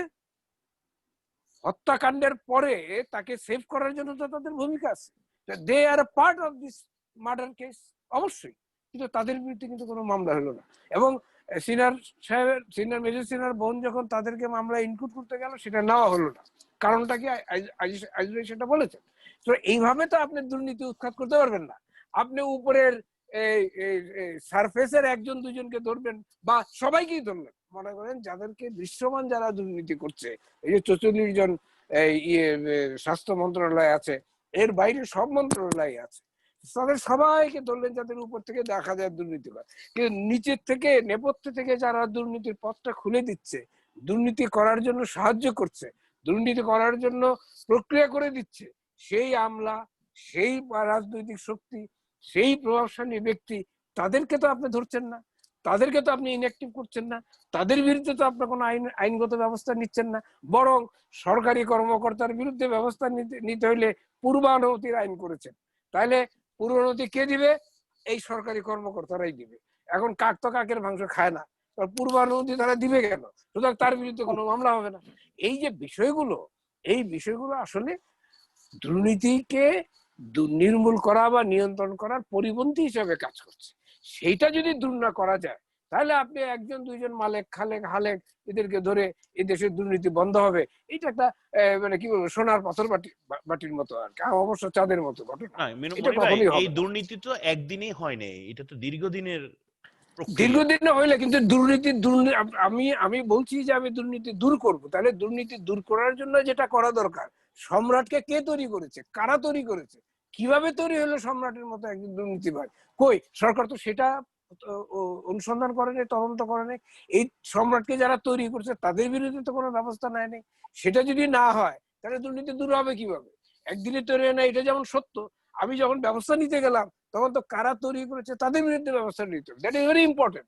এটা ছাড়া দুর্নীতি, পৃথিবীর যেসব দেশের দুর্নীতি নিয়ন্ত্রণে এনেছে বা আনার চেষ্টা করছে, তারা কিন্তু এই শেকড়ে গিয়ে তদন্ত করছে এবং শেকড়ে গিয়ে ব্যবস্থা নিচ্ছে। আমাদের এখানে সেই ব্যবস্থাটা নাই। হ্যাঁ, বলতে পারেন যে আমাদের এখানে যারা দুর্নীতিবাজ তৈরি করে, যারা দুর্নীতিবাজ সৃষ্টি করে সমাজে, প্রশাসনে এবং অন্যান্য ক্ষেত্রে, তারা they are more powerful than the government. আপনি এই যে একটু আগে সিনহা সাহেব বা আইজ ভাইয়ের মধ্যে বলতেছিলেন যে এই ট্রান্সপোর্টে, পরিবহন ব্যবস্থায় যারা মাফিয়া, হ্যাঁ, তাদের বিরুদ্ধে, তাদের ব্যাপারে আইন করার পরেও সেই আইন বাস্তবায়ন করতে পারে না। What does it prove? It proves যে mafia don of the transport sector is more powerful than the government. একটা পার্লামেন্টে আইন হইলো, সেই আইন বাস্তবায়ন করার ক্ষমতা সরকারের নাই। Why? Because they are more পার্লামেন্টও আছে, পার্লামেন্টও আছে। এই যদি ব্যবস্থা হয়, এই যদি সিস্টেম হয়, তাহলে আপনি কিভাবে দুর্নীতি দূর করবেন? হ্যাঁ, সরকার ধরতেছে, আরো 1000 লোককে ধরতে পারে, বলতে পারে 1000 লোককে ধরতেও পারে, আমি বিশ্বাস করি হ্যাঁ হয়তো ধরবেই, তারপরে দুর্নীতি দূর হবে না। কারণ যারা দুর্নীতি তৈরি করে, দুর্নীতিবাদ, আপনি তার বিরুদ্ধে তো ব্যবস্থা নিচ্ছেন না ভাই। তার বিরুদ্ধে ব্যবস্থা না নিলে দুর্নীতি কোনোদিন দূর হবে না। তরিনাপা, আসবো আপনার কাছে, আমাদের সিনহা সাহেবের কাছে আসবো। আসবো আমি শুধু আমাদের ঢাকা থেকে যে আমাদের প্রতিনিধি যে আকাশ বাংলার এই যে অনুষ্ঠান প্রধান সাজ্জাদ সাহেব, আপনার কোনো কিছু বলবেন, এই কোনো প্রশ্ন, নাকি পরবর্তীতে আসবো আপনার কাছে? জি না, ঠিক আছে, ধন্যবাদ। যে মনির ভাই বলেছে যে যাই কিছু বলেছে সুন্দর বলেছে, যে আসলে আজিজ ভাইও বলেছিল যে আমাদের দুর্নীতিটা থেকেই যাবে, দীর্ঘ সময় দুর্নীতিকে লালন করতেছে। আমার কাছে যেটা মনে হচ্ছে, সেটা দুর্নীতির অভয়ারণ্য পৃথিবীর কোনো জায়গায় না, বাংলাদেশে। শুধু আপনি একেবারে সিনার ব্যাপারটা ধরছেন কেন? যখনই যে বিষয়টা ঘটে, এই পরিবহন সেক্টর একটা, আপনি যখন আমাদের লঞ্চ ডুবি হয় তখন আমরা ধরে নিই যে হ্যাঁ, খোঁজ নিতে গিয়ে দেখি যে 3 বছর 4 বছর এটার কোনো সিস্টেমের ভিতরে পড়ে নাই। আপনি গ্যাসের ব্যাপার ধরেন, এক সময় বাংলাদেশে একদিনের জন্য পুরো বাংলাদেশ কারেন্ট অফ হয়ে গেছে, বিদ্যুৎ চলে গেছে। তখন আমরা খুঁজে বের করছি যে না, আমাদের কোনো প্রত্যেকটা সেক্টর ডিস্টার্ব, যে ট্রান্সফরমার গুলো সেগুলো ডিস্টার্ব বন্ধ আছে, আমরা ভারত থেকে একটা লাইন নিয়ে চলে আসছি। তো আসলে এটা দুর্নীতিটা যখন যে সরকারে আসে, দুর্নীতিটা তখন বলে ওই সরকারে রেখে গেছে, সেই সরকারে রেখে গেছে। আমার কাছে যেটা মনে হচ্ছে যে বর্তমান সরকার তো দীর্ঘ সময় রান করতেছে, তো এইটুকু কিন্তু এখন আমরা বলতে পারি না যে কোন সরকারে রেখে যাওয়া আবাদ আমরা সেই ভূমিতে চাষ করতেছি। প্রথম থেকেই নতুন করে ঢেলে সাজানো হচ্ছে প্রত্যেকটা সেক্টর। প্রত্যেকটা দুর্নীতিবাজ বহাল তবিয়তে আছে। দুই একটা স্যাম্পল ধরে আমরা বলতেছি, যেটা আমাদের সৈয়দ বললো যে না, সরকার ধরতেছে। সরকার কাদেরকে ধরতেছে? আমরা কিন্তু এটা বুঝি যে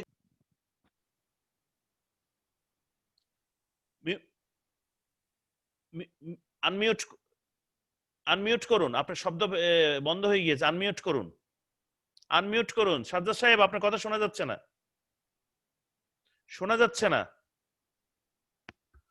শোনা যাচ্ছে না।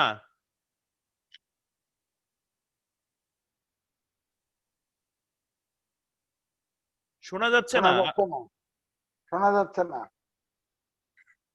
এরা ধনী শ্রেণীর। এখন দেখা গেছে ঘরের চাকরটাও ধনী হয়ে গেছে। প্রত্যেকটা সেক্টরে এরকম হচ্ছে, যেটা আসলে বলছেন, জি যেটা তুরিন আপু বলতে চাচ্ছেন যে না আসলে ওভারঅল প্রত্যেকটা সেক্টরে এখন ধরেন রোহিঙ্গারা আসতেছে, আমাদের জন্য আশীর্বাদ। আমরা একসময় ভাবলাম যে অভিশাপ, যেটা তুরিন আপু কাজ করতেছে রোহিঙ্গাদেরকে নিয়ে। তো সাথে সাথে করোনার ব্যাপারটাও ঠিক একই রকম আসছে, যে করোনাটা আমরা ধরে নিচ্ছি প্রধানমন্ত্রী বুঝছে আর কেউ বুঝে নাই। তো একা শুধু প্রত্যেকটা সেক্টরে প্রধানমন্ত্রী কেন ইন্টারফেয়ার করবে? প্রত্যেকটা সেক্টরে তো আলাদা আলাদা লোক বসানো আছে। যেটা সিনা ভাই বললো যে আমাদের প্রত্যেকটা জায়গায় ম্যানেজার দরকার এখন। খুব ভালো কথা বলছেন, আমার কাছে ভালো লাগছে। জি জি আসবো।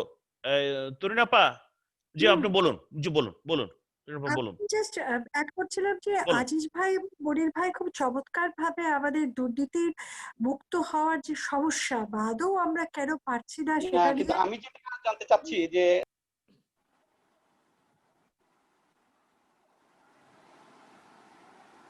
আপনাকে শোনা যাচ্ছে না, তুরিন আপা বলেন। বলেন বলেন তরুণ আপা বলেন। আজিজ ভাই এবং মুনির ভাই খুব সুন্দর করে বলছিলেন দুর্নীতি মুক্ত হওয়ার জন্য কি করা দরকার, এবং সত্যিকার অর্থে এটা কিন্তু একটা ইউটোপিয়ান কনসেপ্ট। আমরা আসলে চাই এইভাবেই দুর্নীতি মুক্ত হোক, কিন্তু একই সাথে আমি খুব আশাবাদী এবং প্র্যাগমেটিক একটা জায়গা থেকে আজকের এই দুর্নীতি বিশ্লেষণটা করতে চাই। প্রথমত, দুর্নীতিকে দমন করার যে প্রচেষ্টা, এটা আমরা এই সরকারের আগে দেখিনি। আসলে দুর্নীতি হয়েছে, সবসময় হয়েছে, এখনো হচ্ছে, কিন্তু দমন করার একটা নতুন কালচার যে একটা তৈরি হয়েছে, এটা হয়েছে। এখন মুনির ভাই বা আজিজ ভাই আপনারা বললেন যে না এটা হচ্ছে জাস্ট মানে টিপ অফ দ্য আইসবার্গ, উপরের লেভেলে কাউকে ভাসমান কয়েকজনকে, দৃশ্যমান কয়েকজনকে দেখছি, কিন্তু আসলে যে মূল জ্বর সেই জায়গাটাতে আমরা যাচ্ছি না। এখন সেখানে তো আমরা একদিনে যেতে পারবো না ভাইয়া, কিন্তু আমাদের কোথাও না কোথাও তো শুরু করতে হবে। এখন আমরা যদি সেটা শুরুটাইকে যদি আমরা প্রশংসিত না করি, মানে অন্তত পক্ষে এই যে শুরুটাকে আমরা বলি যে হ্যাঁ এইটা কাজ হচ্ছে, আরো যেতে হবে, আরো বলতে হবে। আমরা তো কথা বলছি, আপনারা অনেক আগে থেকে বলে আসছেন, অনেক সবসময় দুর্নীতির বিরুদ্ধে সোচ্চার থেকেছেন, কিন্তু আমাদেরকে এটাকেও কিন্তু একসেপ্ট করে নিতে হবে, প্রশংসিত করতে হবে যে হ্যাঁ সরকার এটাও একটা ভালো কাজ করছে। এখন একটা গ্লাসে অর্ধেক পানি, আপনি বলতে পারেন গ্লাসটি অর্ধেক ভরা অথবা গ্লাসটি অর্ধেক খালি, অ্যাপ্রোচটা আমরা কি দিচ্ছি সেটার উপর ডিপেন্ড করে। কিন্তু এটুকু আপনাদেরকে অন্তত পক্ষে সাহসিকতা বা সাধুবাদ জানাতে হবে যে সরকার অন্তত পক্ষে এইটুকু কাজ করছে।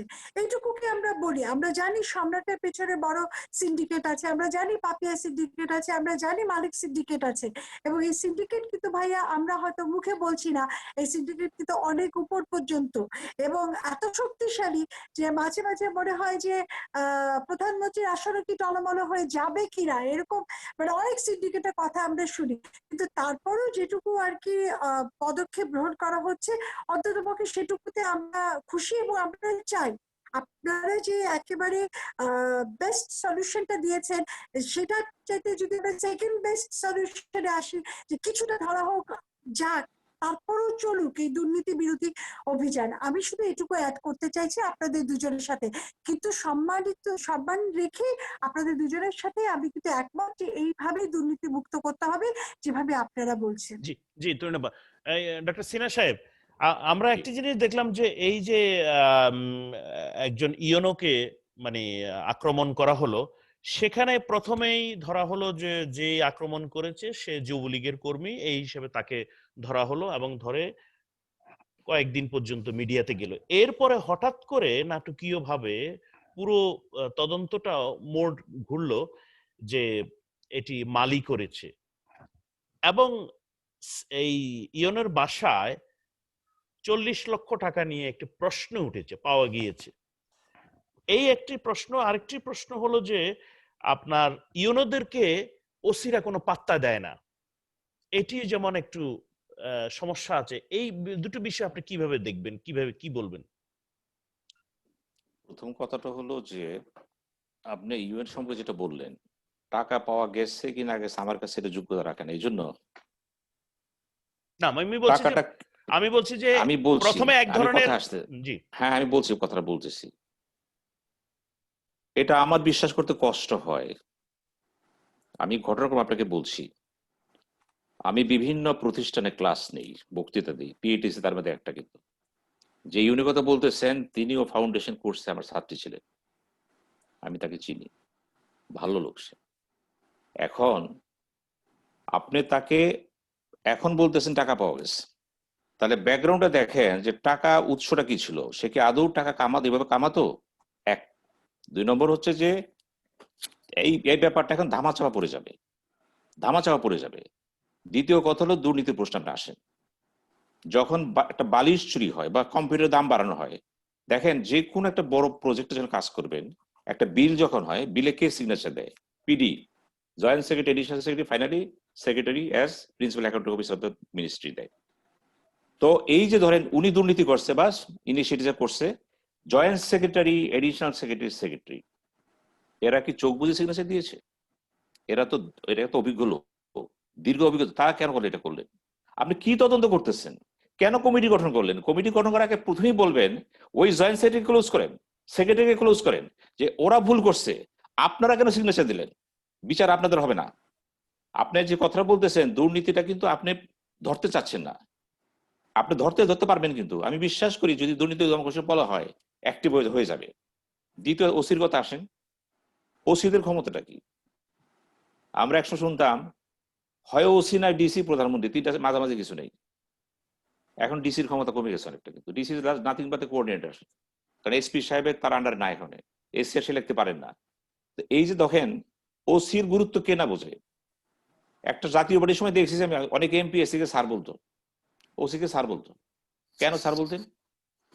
এবং এমপি সাহেবরা যখন যে ওসি রুমে বসে থাকেন, এই স্যার সাথে কথা বলেন, তো ওসি সাহেব মাথায় কেন উঠবে না? ওসি দোষ দিচ্ছেন কেন? ওসি কেস নিবে কি নিবে না থানার, আজকে তদবিরটা কে করতেছে? এমন কোন বাংলাদেশ এমপি আছে ওসি রুমে না যায়, ওসির সাথে কথা না বলে? এমন কোন মন্ত্রী আছে ওসির ফোন না করে? যে চেইন অফ কমান্ড ব্রেকটা কে করতেছে? বারবার আমি কথা বলতেছি, রাজনৈতিক ব্যবস্থাটা যখন সুষ্ঠু না হবে এটা চলতে থাকবে। ওসির পোস্টিংটা কে দিচ্ছে? এই যে ওসি গুলো পোস্টিং দিচ্ছেন, এটা কি ফেয়ার পোস্টিং হচ্ছে? নো। আমি বেশি ডিটেল যাইতেছি না, আমি সারদা পুলিশে কিন্তু ক্লাস নেই, আমি অনেক জায়গায় নেই। আমি সেই জন্য আপনাদের বলতেছি, রিক্রুটমেন্ট করলেন, ট্রেনিং দিলেন, ট্রেনিং এর পরে তাদের যে পোস্টিং দেওয়া হলো, রিক্রুটমেন্ট শুরু করে পোস্টিং পর্যন্ত এই ধারাবাহিকতা যে করাপশনটা, এটা কি হবে? আমি আমার বক্তৃতায় বলেছি, সেখানে আমি হাজার হাজার ছাত্র আমার এখানে, আমি বলেছি আপনারা কালকে যাবেন না, চলে একটা পিস্তল পাবেন, একটা চেয়ারে বসবেন, চিন্তাটা কি? আমি একটা বাস্তব উদাহরণ দিই আপনাকে, বুঝতে সুবিধা হবে। সারদা পুলিশ একাডেমিতে আমি জুমার নামাজ পড়লাম সেখানে মসজিদে, আমার সাথে ওদের প্রিন্সিপাল ছিল নজিবুর রহমান, এখন আছেন, আমার ছাত্র পিএডিসি এডিশনাল সেক্রেটারি আইজি ছিল, তখন ক্লাসে ছিলাম। আমি সেখানে ক্লাস নেওয়ার পরে যখন আমি মসজিদ ঢুকছি, আমার সাথে ডিএজি এডিশন সবাই আছে, এক ভদ্রলোক দাঁড়িয়ে এলা, কিছুক্ষণ পরে এসে ওদের সামনে বললো যে স্যার আসসালামু আলাইকুম, ভালো আছেন? আমি কি ব্যাপার? বললো আমার জামা এটাতে এখানে আছে, একটু খেয়াল রাখেন, যা লাগে আরো দেব। সবার সামনে, সবার সামনে কথা বললো আমাকে, সে মনে করছে আমি ওদের উপরে কোনো অফিসার এখানে আসছি। আমি নজিবুরকে বললাম যে ঘটনাটা কি, ওর হাসতে সারে দিল। এই প্রেক্ষাপটটা কি? ওই দাঁড়িয়েলা ভদ্রলোক, সে তার মেয়ের জামাইকে এখানে, তার মেয়ের জামাই সে জমি বন্ধক দিয়া চাকরি নিয়ে এখানে ট্রেনিং এসে আসছে কিন্তু, এবং এখান থেকে ছুটে নেওয়ার জন্য সে দাঁড়ায় আছে কিন্তু। আমি জীবনের অনেক জায়গায় কিন্তু যাই, আমি দেখি, আমার অভিজ্ঞতা কিন্তু এত তিক্ত অভিজ্ঞতা আমার, আমি এখন কথা বলে ভুলে গেছি, কদিন পর হয়তো আমি টক শো করবো না, কারণ অতি সুখে আমি সুকার হয়ে গেছি। যাদেরকে দেখতেছি বড় বড় কথা বলতেছে আমার সামনে বসে অফিসাররা, এডিশনাল সেক্রেটারি পিপিএমসি ক্লাস আমি নিচ্ছি, জয়েন্ট সেক্রেটারি ক্লাস নিচ্ছি, ডিসিদের ক্লাস নিচ্ছি, লাভটা কি? আমি যখন বাস্তবে গিয়ে দেখি চেয়ারে যারা বসে আছেন আমি তো চিনি না। এই যে অবস্থাটা, আমি সেই জন্যই বললাম আপনারা যত কথা বলেন, আপনারা কি বললেন? এনুয়াল কন্ট্রাক্ট করেছেন, তারপর কেপিআই করেছেন, সব ঠিক আছে। ওই যে জয়েন্ট সেক্রেটারি যে সাইন দিলেন লিস্টে, এডিশনাল সেক্রেটারি জিএসি দিলেন, এটা কি হবে? তাদেরকে জিজ্ঞেস করেছেন ওই চুরি করলো, আপনি যে বালিশের রুবিট দিলেন, জয়েন্ট সেক্রেটারি ধরেন নাই কেন আপনি? সুতরাং ওই আজিজ ভাই যে বললো, মনির ভাই যেটা বললেন, এমনকি ব্যারিস্টার তুহিন যে কথা বলতেছেন, কথা সুর কিন্তু একটা। আমরা কিন্তু আগেই বলেছি সরকার কিছু ভালো কাজ করেছে, নিঃসন্দেহ করেছে, কেন করবে না? 12 বছর আছে, করতে হবে তাকে। সরকার তো ভালো কাজ করার জন্য গেছে। আমরা সরকার সমালোচনা কেন করি? কারণ সরকার তো দায়বদ্ধতা আছে। আপনি ওয়াদাবদ্ধ আমাদের সাথে, এই কাজটা আপনি করবেন, এবং আপনাকে টাকা দেওয়া হয়েছে কিন্তু রাষ্ট্র তরফ থেকে, টাকা দেওয়া হয়েছে, চেয়ার দেওয়া হয়েছে, ক্ষমতা দেওয়া হয়েছে, ভাই আপনি চালান। আমি তো আপনার সমালোচনা করবো? আমি তো বিএনপি সমালোচনা করবো না, জামাতের সমালোচনা, জাতীয় পার্টির সমালোচনা করবো না, যিনি চেয়ারে তার সমালোচনা করবো। এই সমালোচনা সহনশীল হতে হতো, আমাকে বুঝতে হবে তো এটা। এখন একবার বলা হয় সরকারের সমালোচনা করতেছে না। যে ব্যারিস্টার তুহিন যেটা বললেন, কিছু আমি তো একমত আপনার সাথে, কিন্তু আপনার তো এই কিছু করার কথা ছিল না। তো আপনার কথা ছিল আপনি ঘোড়া কিনবেন, আপনি গেছেন ভেড়া।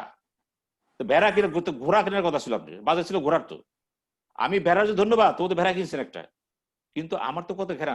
আমি যে বলি আপনি কেন ভেড়া কিনলেন, এই সরকারের সমালোচনা করতেছে, এটা সমালোচনা না, কিন্তু এটা হচ্ছে সরকারের মূল্যায়ন করা। এবং সরকারকেও বুঝতে হবে, টক শোতে যারা কথা বলে তারা সবাই কিন্তু টক কথা বলে না, তারা কিন্তু সরকারকে এই জিনিসটা পরিষ্কার দেখায় দেয়, এখানে ভুল হচ্ছে সংশোধন করেন, ভুল হচ্ছে সংশোধন করেন। আমি ঢালা সমাজের পক্ষপাতী না। আজিজ ভাই তো কথা বলছে, মনির ভাই তো কথা বলছে, প্রত্যেকটা কথা ইতিবাচক পদক্ষেপ ছিল, কিন্তু পথ ছিল। আমি দুর্নীতি দমন কমিশনের কথা বলি, এটা ভালো কাজ করেছেন। পার্লামেন্ট স্ট্যান্ডিং কমিটি করেছেন, ভালো কাজ করেছেন। ওখানে মন্ত্রীর জায়গায় একজন বসাই দিয়েছেন, আগে ছিল মন্ত্রী, কিন্তু এই যে বসালেন, আমি ব্যারিস্টার তুহিন দৃষ্টি আকর্ষণ করতেছি, কিন্তু স্ট্যান্ডিং কমিটিতে যখন আদারদের মিনিস্টার বসতেছে, রেজাল্টটা কি? কি রেজাল্ট আছে? Any positive result? দর্জিতে কাপড় আইন না আমার স্যুট পরে দিলেন, ওই তো স্যুট তো পড়ছে সে, রেজাল্টটা কি? স্ট্যান্ডিং কমিটি যদি কার্যকরী হতো, সত্যিকার তো মূল্যায়ন হতো, এই পার্লামেন্টের চেহারা ঘুরে যেত। এমপি সাহেবরা যদি সেখানে কাজ করতো, মানে আইন পড়ানোর যদি বুঝতো, পার্লামেন্টের মেম্বারদের মধ্যে 80% আইন বোঝে না, ব্যবসায়ীরা চলে আসছে এখানে। আইন বলতে বলছি ল মেকিং প্রসেস, ব্যারিস্টার সাহেব বুঝবেন এটা, ল মেকিং প্রসেস তো বোঝেন এটা। তো ল কেমনি তৈরি করতে, ফ্রেমিং করতে বোঝে না, আর আইন তো পরের কথা। তো আপনি তাকে বলতেছেন মেম্বার অফ পার্লামেন্ট, তো উনি তো অফিসিয়াল বসে থাকবে, উনি তো মেম্বার অফ পার্লামেন্টের গুরুত্বই বুঝতেছে না। He is a law maker হিসেবে, কিন্তু ল মেকার না কি হয়েছে, সে গমের কাজে গেছে, ওই খাল খননের কাজে গেছে। বাংলাদেশের সব ইয়েরে জিজ্ঞেস করেন, আজকে দেখলাম পত্রিকায় চাউলের বস্তাতে চাউল কম দেওয়া হচ্ছে, বস্তা। বাংলাদেশের প্রত্যেকটা চেয়ারম্যান বিরুদ্ধে কেস হয় কেন? আপনি যখন চাউলের বস্তা নিয়ে আসতেছে, গমের বস্তা, ওখানে চাউল কম আছে, কিন্তু এটা সবাই জানে, ব্রিটিশ আমল আছে কিন্তু। তো উনি যখন 1 মনের জায়গায় 35 পায়, তো উনি যখন স্পটে যাবে, উনি ধরা খাবে, কারণ 5 কেজি চাউল আগে তো নাই। এই ব্যবস্থাটা জানেন উনি? অনেক শোনেন, আমলারাও তো অনেক এমপি হয়েছে এখানে, জি উপজেলা চেয়ারম্যান অনেক তারা। সিনা আমি ভাই, সেই আমরা জন্য একটু বলতেছি, শোনেন জি জি জি, আমার আসবো। কথা হলো, শোনেন জি, আমি একটা কথা বলি, আমার না শেষ আমি একটু কথাটা আজিজ হলো, ভাইয়ের কাছে যাবো। জি আমি সরকারকে মূল্যায়ন করতে চাই, ভালো কাজের প্রশংসা করতে চাই। আমি যখন দেখি প্রধানমন্ত্রী নিজেই বলেন চুরি শুরু হয়ে গেছে, আমি মর্মাহত হই। আমি যখন দেখি মাওলানা ভাসানী বলে আমার কম্বলটা কোথায়, আমি মর্মাহত হই। আমি জাতির পিতা যখন বলে চারটা খেয়ে ফেলে, আমি মর্মাহত হই। কেন হই? ঐতিহাসিক ধারাবাহিক প্রধানমন্ত্রী এখনো বললেন যে দুর্নীতি হচ্ছে, তার মানে এই যে আমরা কথা বলতেছি, উনি স্বীকার করছেন। কিন্তু এইখানেই হলো রাষ্ট্রনায়ক, এইখানে স্টেটমেন্টশিপ, যে স্বীকৃতি দেন, ধরেন, দেশ একা যাবে, অবশ্যই দেশ একা যাবে। কারণ আমি বলতেছি শেখ হাসিনা নেতৃত্ব অত্যন্ত বলিষ্ঠ, কিন্তু এই নেতৃত্ব দুর্বল করার জন্য চক্রান্ত হচ্ছে এবং হবে, এবং তিনি কতটুকু জানি না, তার চতুর্দিকে যারা বসে আছে, এই বয়োজ্যেষ্ঠ হবে না। কিন্তু you bring the new blood, যারা বুঝে বর্তমানটা কি আছে। আপনি অতীত দিয়ে চলাফেরা করতেছেন, তো অতীত দিয়ে বর্তমান চেক দেওয়া যাবে না। আপনি অ্যাডভাইজার চেঞ্জ করেন, ওখানে নতুন ব্লাড বসাই দেন, আপনি অফিস রেডি করেন, কেন হবে না? আপনার সেই সেন্টিমেন্ট আছে, স্টেটমেন্ট জেল আছে আপনার। আমি সেই কথাই বলছি, আমি চাচ্ছি আপনাকে দেখতে একটা উদ্ভাসিত একটা তারকা হিসেবে। আশেপাশে যারা আছে তারকা হওয়া সম্ভব নয়, কারণ এরা চিন্তা ভাবনা এত পিছিয়ে গেছে, এদের মাথায় একটাই চিন্তা, মিশন 24, 25, 26, এই বাস্তবায়নে তারা এখানে আসছে। ধন্যবাদ। জি জি, ধন্যবাদ। সিনা ভাই থাকেন। এই আজিজ ভাই, আমি এবার প্রসঙ্গটা একটু চেঞ্জ করছি। সেটি হলো যে ডিজিটাল নিরাপত্তা আইনের ব্যাপারে যে শুধু কি সরকারকে যে আপনারা নিন্দা দিচ্ছেন, কিন্তু মানে আপনার কথা বলছি না, আমি বলছি যে বলা হচ্ছে, কিন্তু ডিজিটাল নিরাপত্তা আইন করে তো অনেক এটাকে মানে 95% মানুষ এটাকে সমর্থন করছেন, যে এটা করে অ্যাটলিস্ট গুজবের হাত থেকে তো বাংলাদেশটা রক্ষা হলো। আপনারা জানেন যে ব্রাহ্মণবাড়িয়ার ব্যাপারে চাঁদের মানে সাইদিকে দেখা গেছে, এই ধরনের বিভিন্ন ভাবে, তারপরে আপনার করোনার সময় বিভিন্ন ধরনের গুজব করা হয়েছে।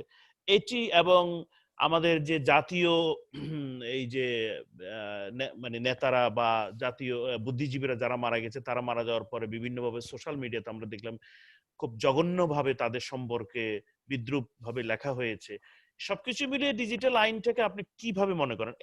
আরেকটি আপনাকে আমি জড়িয়ে দিচ্ছি প্রশ্নটা, সেটা হলো বিএনপির আমলে আপনারা যারা আজকে মনির ভাই আছেন, আপনি আছেন, সিনহা সাহেব আছেন, আপনারা যারা মানে সিনহা সাহেব সাংবাদিক না, আমি মনির ভাই এবং আপনাকেই দৃষ্টি করছি যে বিএনপির আমলে আপনারা সাংবাদিকরা কতটা স্বাধীন ছিলেন? একটু একটু দেখেন, একটু একটু বলুন। জি হ্যাঁ, এটা আপনার তো একটা বিরাট আলোচনা। আমি তবু সংক্ষেপে একটু বলছি জি বলুন। যে আপনার কাছে প্রথম শুনলাম যে ডিজিটাল আইন সবাই অধিকাংশ লোক প্রশংসা করছে, এই আপনার কাছে আমি প্রথম না, আমি শুনলাম। কমেন্টে দেখেছি যে আমি সরকারি দল বা সরকারি দলের সমর্থক ছাড়া এই ধরনের ভয়ঙ্কর আইন, আমাদের পেশার তো কেউ নাই। এই যে মনির ভাই সম্পাদক পরিষদের সদস্য, ওনারাও এটা বাতিল চেয়েছে। তো ডিজিটাল আইন কেন আমরা বিরোধিতা করি, জাস্ট দুটো পয়েন্ট বলি, একটা বিস্তার আলোচনা। এটি তো ধরেন আপনার অনলাইন সোশ্যাল মিডিয়ার জন্য করা হয়েছে। না, কিন্তু গ্রেপ্তার তো হয় সাংবাদিক, গ্রেপ্তার হয়েছে বেশি সাংবাদিক। এখন শোনেন, 2009 সালে তথ্য অধিকার আইন করা হয়েছিল, সেখানে বলা হয়েছিল দুর্নীতি এবং মানবাধিকার লঙ্ঘন সংক্রান্ত তথ্য জানার আইনি অধিকার দেওয়া হয়। এবং ওই আইনে আবার লেখা আছে যে অন্য আইনে যাই বলা থাকুক না কেন, তথ্য অধিকার আইন বলবৎ থাকবে। আর ডিজিটাল নিরাপত্তা আইন যখন করা হলো, এটা তথ্য প্রযুক্তি আইন সংশোধন 57 ধারা ছিল। ওইখানে একটা পুলিশকে ব্ল্যাঙ্কেট পাওয়ার দেওয়া হয়েছে, সে যে কোনো সাংবাদিক, যে কোনো ব্যক্তির বাড়ির তল্লাশি, পত্রিকা অফিস, কম্পিউটার সিজ, অফিস বন্ধ সব করতে পারবে সন্দেহ হলেই। তো এরপরে ডিজিটাল আইনে সবচেয়ে ভয়াবহ কাণ্ড হচ্ছে যে এই 57 ধারার পরিবর্তে ব্রিটিশ আমলে 1923 সালের অফিসিয়াল সিক্রেটস অ্যাক্ট যুক্ত করে দেওয়া হয়েছে। কত ভয়াবহ আইন! আমার মনে হয় পৃথিবীতে কোন গণতান্ত্রিক দেশে এই ধরনের ভয়ঙ্কর আইন কোন দেশে নাই। সুতরাং এই আইন করার ফলে এখন বাংলাদেশে প্রত্যেকটা পত্রিকায় সেলফ সেন্সরশিপ শুরু হয়ে গেছে। এখন আর সরকারের কথা বলতে পারে না। এই যে আমি কথা বলার সময় অনেক কথাই সেন্সর করে করতে হয়, কারণ ডিজিটাল নিরাপত্তা আইন করা আছে। আজিজ ভাই একটু একটু একটু আমি আমি আমি ক্ষুদ্র জ্ঞানে যেটা বুঝি, মিডিয়ার জন্য আছে তথ্য প্রযুক্তি আইন, এবং দুইটা কিন্তু আলাদা আইন। এটা কি সত্যি? আমি বলছি তথ্য অধিকার আইন একটা, ডিজিটাল নিরাপত্তা আইন আলাদা। ডিজিটাল নিরাপত্তা আইন হওয়ার পরে তথ্য অধিকার আইনের কার্যকারিতা রহিত হয়ে গেছে।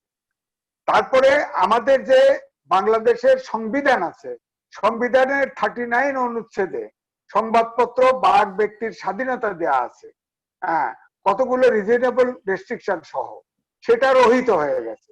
এখন ডিজিটাল নিরাপত্তা আইন, তারপরে দেখেন যতগুলো কেস হয়েছে, সবগুলো কেস সরকারের মন্ত্রী, এমপি বা সরকারি দলের নেতার আপনার পক্ষ হয়ে সরকারি দলের লোক কেস করছে, বাইরের কেউ ডিজিটাল নিরাপত্তা আইন নিয়ে কেস করে না। এবং গড়ে দেখা গেছে যে গড়ে প্রতিদিন গড়ে দুটো করে কেস হচ্ছে, এবং এখন করোনা কালেও হচ্ছে। সুতরাং এই ডিজিটাল নিরাপত্তা আইন যতদিন থাকবে ততদিন এই দেশে সংবাদপত্রের স্বাধীনতার প্রশ্নই আসে না। আর সংবাদপত্রের স্বাধীনতা না থাকলে এদেশে গণতন্ত্রের কোনো স্কোপই নাই। এটাই আমার বক্তব্য। তুরিনাপা, আপনার তো একজন মনিবে আসবো তুরিনাপার থেকে, কেন না আসবো, আমি বলিনি, পরে তুরিন বলুন। না না তুরিনাপার থেকে নিয়ে আপনার কাছে আসবো, কারণ আপনি হলেন সিনিয়র সাংবাদিক, আপনার কাছে আসবো। তুরিনাপা, এই যে বললো যে আজিজ ভাই বললো যে আপনার ডিজিটাল নিরাপত্তা আইন সরকার একেবারেই বলতে গেলে একবারে গলা চেপে ধরেছে, এইটির ব্যাপারে আপনি কি বলবেন? এটি কি যেভাবে গুজব ছড়াচ্ছে, এটি কি করাটা কি ভালো হয়েছে আমাদের জন্য? একটু বলুন, আপনি একজন আইনজীবী হিসেবে। জি বলুন। হ্যাঁ জি, বলছি। প্রথমত হচ্ছে ডিজিটাল নিরাপত্তা আইন নিয়ে এই ধরনের আইন একটা দরকার ছিল, এবং আমাদের খুব সোশ্যাল মিডিয়া এখনো একেবারে দুরন্ত ঘোড়ার মতো ছুটে চলেছে গুজবের ব্যাপারে। সেই জায়গাগুলো আমি মানি যে এখানে আসলে একটা আইনের দরকার আছে, কিন্তু যেভাবে এই আইনটি, আজিজ ভাই একদম ঠিক মতো বলেছেন, যেভাবে এই আইনের প্রয়োগটি হচ্ছে, সে প্রয়োগটি হচ্ছে এই আইনটির একটা অপপ্রয়োগ। আমি এটাকে প্রয়োগ বলবো না, এটাকে অপপ্রয়োগ করা হচ্ছে। এখন যদি আইনটাকে ব্যবহার করা হয় শুধুমাত্র সরকারি দলের লোকজনকে নিরাপত্তা দেবার জন্য, হ্যাঁ, তাহলে হচ্ছে যে সেটা কিন্তু এই আইনের উদ্দেশ্য নয়। এই আইনের উদ্দেশ্য হচ্ছে সত্যিকার অর্থে তথ্য বিভ্রাট যাতে না ঘটে, অযথা কাউকে যদি হয়রানি না করা হয়। এখন হচ্ছে পাবলিক পার্সন যারা রয়েছে তাদেরকে কিন্তু সমালোচনা নিতে হবে। ফ্রিডম অফ এক্সপ্রেশনস এর যে আইন রয়েছে সেখানটাতে কিন্তু বহু এস্টাবলিশড কেস, শুধুমাত্র বাংলাদেশের নয়, ইউরোপের, তারপরে হচ্ছে আমেরিকার বিভিন্ন কোর্টে ফ্রিডম অফ এক্সপ্রেশনের উপরে যত মামলা হয়ে থাকে সেই মামলাতে কিন্তু বলা হয়েছে যারা পাবলিক ডোমেইনে কাজ করেন, যে পাবলিক ফিগার, তাদেরকে অনেক সমালোচনা নিতে হবে। কিন্তু তার মানে এই নয় যে আমার সম্পর্কে কিছু কথা বলা হলো আর আমার যদি ক্ষমতা থাকে আমি সাথে সাথে যে গলা চিপে ধরবো, এই কাজটির সাথে আমি একমত নয়। শহীদ ভাই, আর একটা কথা আমি আজিজ ভাইয়ের সাথে একমত ভাই।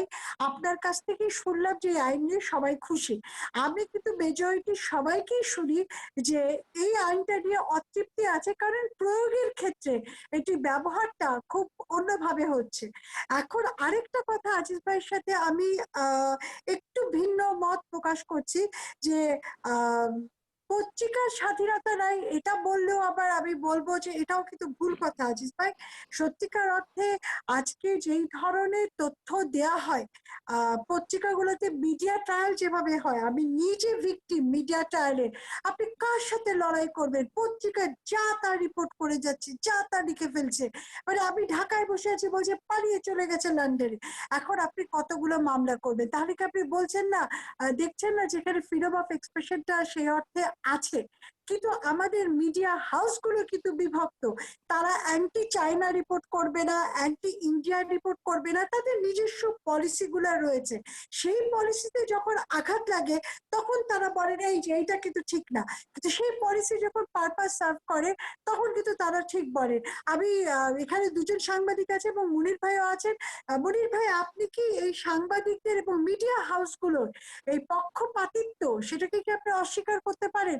এবং সত্যিকার অর্থে যদি আজকে মিডিয়া পার্সোনালিটিসরা, মিডিয়া হাউসগুলো একত্রিত ভাবে থাকতো, তাহলে কিন্তু আমরা একটা বড় ফাইট দিতে পারতাম।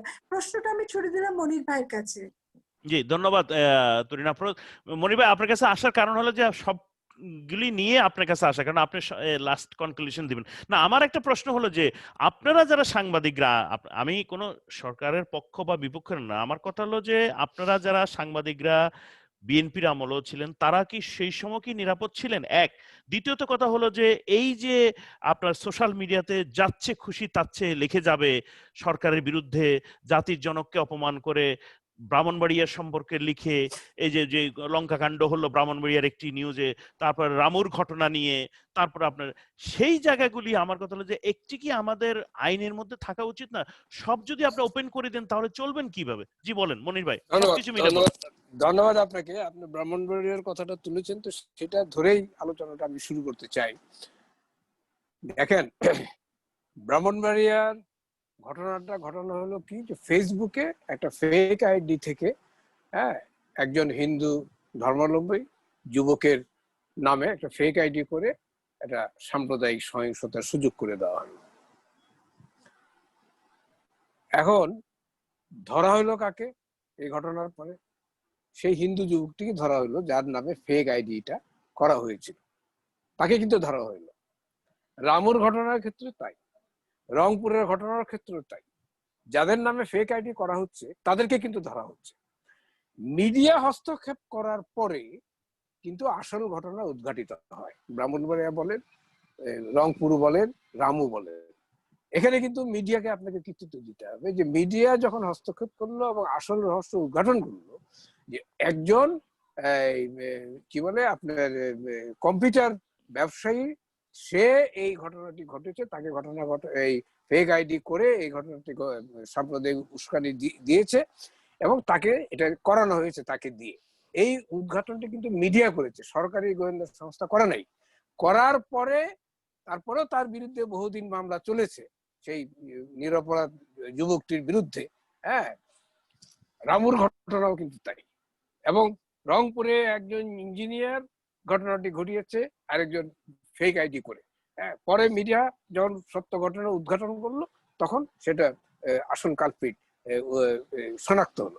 তো বিষয়টা কিন্তু দেখেন, বিষয়টা হচ্ছে যে এই যে বলা হচ্ছে যে গুজব ছড়ানোর বিরুদ্ধে এই আইন করা হয়েছে, এটা এই আইনের আগে এই আইন এর থাকা সত্ত্বেও সরকার বা সরকারি সংস্থা কিন্তু রহস্য উদ্ঘাটন করতে পারেনি, সেটা মিডিয়াই করেছে। বাংলাদেশের মিডিয়ার এই শক্তিটাকে ধ্বংস করে দিচ্ছে ডিজিটাল সিকিউরিটি আইন। কিভাবে? আমি একটা ছোট্ট একটা উদাহরণ দিই। বছর কয়েক দুই বছর কি 3 বছর হবে, তখনও ডিজিটাল সিকিউরিটি আইন হয় না, কিন্তু ডিজিটাল সিকিউরিটি আইনের যে মাদার আইন 57 ধারা তখন বলবৎ ছিল। বাংলাদেশের দক্ষিণাঞ্চলের একটি জেলায় একজন এমপি, হ্যাঁ, আপনি জানেন যে সরকারের একটি আছে, স্কিম আছে যে টাকা দেওয়া হয়, সে টাকা দিয়ে দুস্থ মহিলাদেরকে, বয়স্ক দুস্থ মহিলাদেরকে ছাগল কিনে দেওয়া হয়, হ্যাঁ, না তার অর্থনৈতিক স্বাবলম্বীর জন্য। একটা খুব ভালো উদ্যোগ, এবং এই ছাগলটি ডিস্ট্রিবিউট করেন এমপিরা। একজন এমপি কয়েকটা ছাগল ডিস্ট্রিবিউট করেছেন। ডিস্ট্রিবিউট করার পরে আনফরচুনেটলি একটি ছাগল মারা যায়, সে রাতেই মারা যায় আর কি। এই রিপোর্টটি স্থানীয় একটি পত্রিকার, যশোর থেকে প্রকাশিত একটা পত্রিকার রিপোর্টার তার পত্রিকা করেছে যে গতকাল এমপি মহোদয় 7টি ছাগল বা 6টি বা 5টি, আমার সংখ্যাটা মনে নেই, ডিস্ট্রিবিউট করেছেন দুস্থ মহিলাদের বিরুদ্ধে। রাতের বেলায় একটি ছাগল মারা যায়। Just this is the report, this much reflection of truth, 100% truth. ঘটনা কি হলো? ঘটনা হলো আওয়ামী লীগ সমর্থন করে দলীয় ভাবে আরেকজন সাংবাদিক ওই সাংবাদিকের বিরুদ্ধে মামলা করলো যে তিনি এমপি মহোদয়ের মানহানি করেছেন। এমপি মহোদয় কিন্তু মামলা করে নেই, মামলা করছে আরেকজন সাংবাদিক যিনি এমপি মহোদয়ের দল করেন, এবং যে রিপোর্টার রিপোর্টটি করলো তাকে পুলিশ ধরে নিয়ে গেল এই 57 ধারায়। পরবর্তীকালে ওই পত্রিকার পক্ষ থেকে এমপি মহোদয়ের সঙ্গে যোগাযোগ করা হলো যে আপনি ছাগল দিয়েছিলেন, রাত্রে একটি ছাগল মারা গেছে, আমার রিপোর্ট করার ফলে আপনার আরেকজন সাংবাদিক এটা তার বিরুদ্ধে ডিজিটাল সিকিউরিটি আইনে মামলা করছে, তাকে তো ধরে নিয়ে গেছে। এমপি তো আকাশ থেকে পড়ছে, আমি তো জানি না কিছু ঘটনা, মারা গেছে তাও জানি না, আর ওই বেটা যে এর বিরুদ্ধে মামলা করছে সেটাও জানি না। তারপরে তাকে ধমক দিয়ে সেই মামলা উইথড্র করে পরে এমপি সেই সাংবাদিককে মুক্ত করেছেন। এটাই পরে ডিজিটাল সিকিউরিটি আইন এসছে 57 ধারা। এইটাই হচ্ছে এই আইনের যে নিবর্তনমূলক ধারা আমরা বলি, নির্যাতন করার যে ধারা আমরা বলি, দুইটা বিষয় খুব ইম্পর্টেন্ট। একটি হচ্ছে যে কেউ, আপনিও কানাডায় বসে মামলা করতে পারেন যে মনির ভাইয়ের বিরুদ্ধে অমুক লোক ওই কথাটি বলেছেন, তাদের আমি জানবো না, মনির ভাইয়ের আমি মনে করি মনির ভাইয়ের মানহানি হয়েছে, সুতরাং তার মানহানির জন্য আমি এই মামলাটি করলাম। কথাটা বুঝছেন? এই সুযোগটা এই আইনে আছে। Anybody, any Tom, Dick and Harry যে এই মামলার যে ধরেন মানহানি হোক বা হোয়াট এভার ইট ইজ, যার সঙ্গে সে যুক্ত না, সেই মামলাটা করতে পারে। এক। আর দ্বিতীয়টা কি? দ্বিতীয়ত হচ্ছে একজন এসআই র্যাঙ্কের পুলিশ মনে করতে পারে আমার বাড়িতে যে কম্পিউটারটি আছে বা আমার পত্রিকা অফিসের যে কম্পিউটার এবং সার্ভারটি আছে তার বিরুদ্ধে তার ভিতরে রাষ্ট্রবিরোধী তৎপরতার খবর আছে, রাষ্ট্রবিরোধী তৎপরতার আছে বা সরকারের বিরোধী নানা রকমের কথাবার্তা আছে, এটা সে মনে করতে পারে, প্রমাণিত না, কিন্তু জাস্ট সে মনে করলেই সেই আমার কম্পিউটারটি নিয়ে যেতে পারে, হার্ড ডিস্কটি, সার্ভারটি খুলে নিয়ে যেতে পারে এবং আমাকে গ্রেফতার করতে পারে। আমার সার্ভার যখন নিয়ে গেল, কম্পিউটার যখন নিয়ে গেল, আমার পত্রিকার প্রকাশনা কিন্তু বন্ধ। 6 মাস পরে বা 3 মাস পরে এগুলি পরীক্ষা নিরীক্ষা করিয়া তাহারা রিপোর্ট দিল, না আমাদের ভুল হইয়াছিল, ওই সার্ভারে এমন কিছু পাওয়া যায় নাই। 3 মাস কিন্তু আমার পত্রিকা বন্ধ থাকলো। 3 মাস পরে আমি পত্রিকা চালু করতাম। এই যে ক্ষতিটা হলো একটি লোকের, একটি সাধারণ একজন কর্মকর্তার বা কর্মচারীর স্রেফ ধারণার কারণে, প্রমাণ ছাড়া এত বড় ক্ষতি করে দিল একটা মিডিয়ার, এই সুযোগটা এই আইনে আছে। আরেকটা আছে, সেটা হচ্ছে যে আপনি দুর্নীতির বিরুদ্ধে হোক বা যা কিছুই হোক, কোনো তথ্য যদি আপনি সংগ্রহ করতে চান, সেটা অফিসিয়ালি সংগ্রহ করতে হবে। আমি একসময় রিপোর্টার ছিলাম যা দিন পত্রিকায়, এবং আমি বহু রিপোর্ট করেছি যে সেক্রেটারিয়েটে ফাইল থেকে নিয়ে আমাকে সেখানকার লোকেরাই সেই ফাইল দিয়েছে, ওখানে বসে বসে কলম দিয়ে টুকে নিয়ে এসে সেই ধরে তথ্য ধরে আমি বহু রিপোর্ট করেছি। এখন কিন্তু সেটা করা যাবে না। কেন করা যাবে না? এখন অফিসিয়ালি আমাকে নিতে হবে। ধরেন কথার কথা, একজন কর্মকর্তা, তার বিরুদ্ধেই দুর্নীতির অভিযোগ শোনা গেল, আমি সেটাই তদন্ত করতে গেলাম রিপোর্টার হিসেবে, তথ্য সংগ্রহ করতে গেলাম, আমাকে দরখাস্ত দিতে হবে তার কাছে যে আপনি যে এই সালে এই ক্রয়ে বা এই ইয়েতে এই দুর্নীতি করিয়েছিলেন বলে অভিযোগ পাওয়া যেতেছে, সেই দুর্নীতির বিষয়ে আমি এই তথ্য চাই আপনার কাছে, আপনি আমাকে তথ্য দেন। তিনি দিবেন? কখনো দিবেন? তিনি দেবেন না। তিনি না দিলে আমি রিপোর্ট প্রকাশ করতে পারবো না। তাহলে আপনি বললেন যে বেশিরভাগ লোক এটা সমর্থন করে।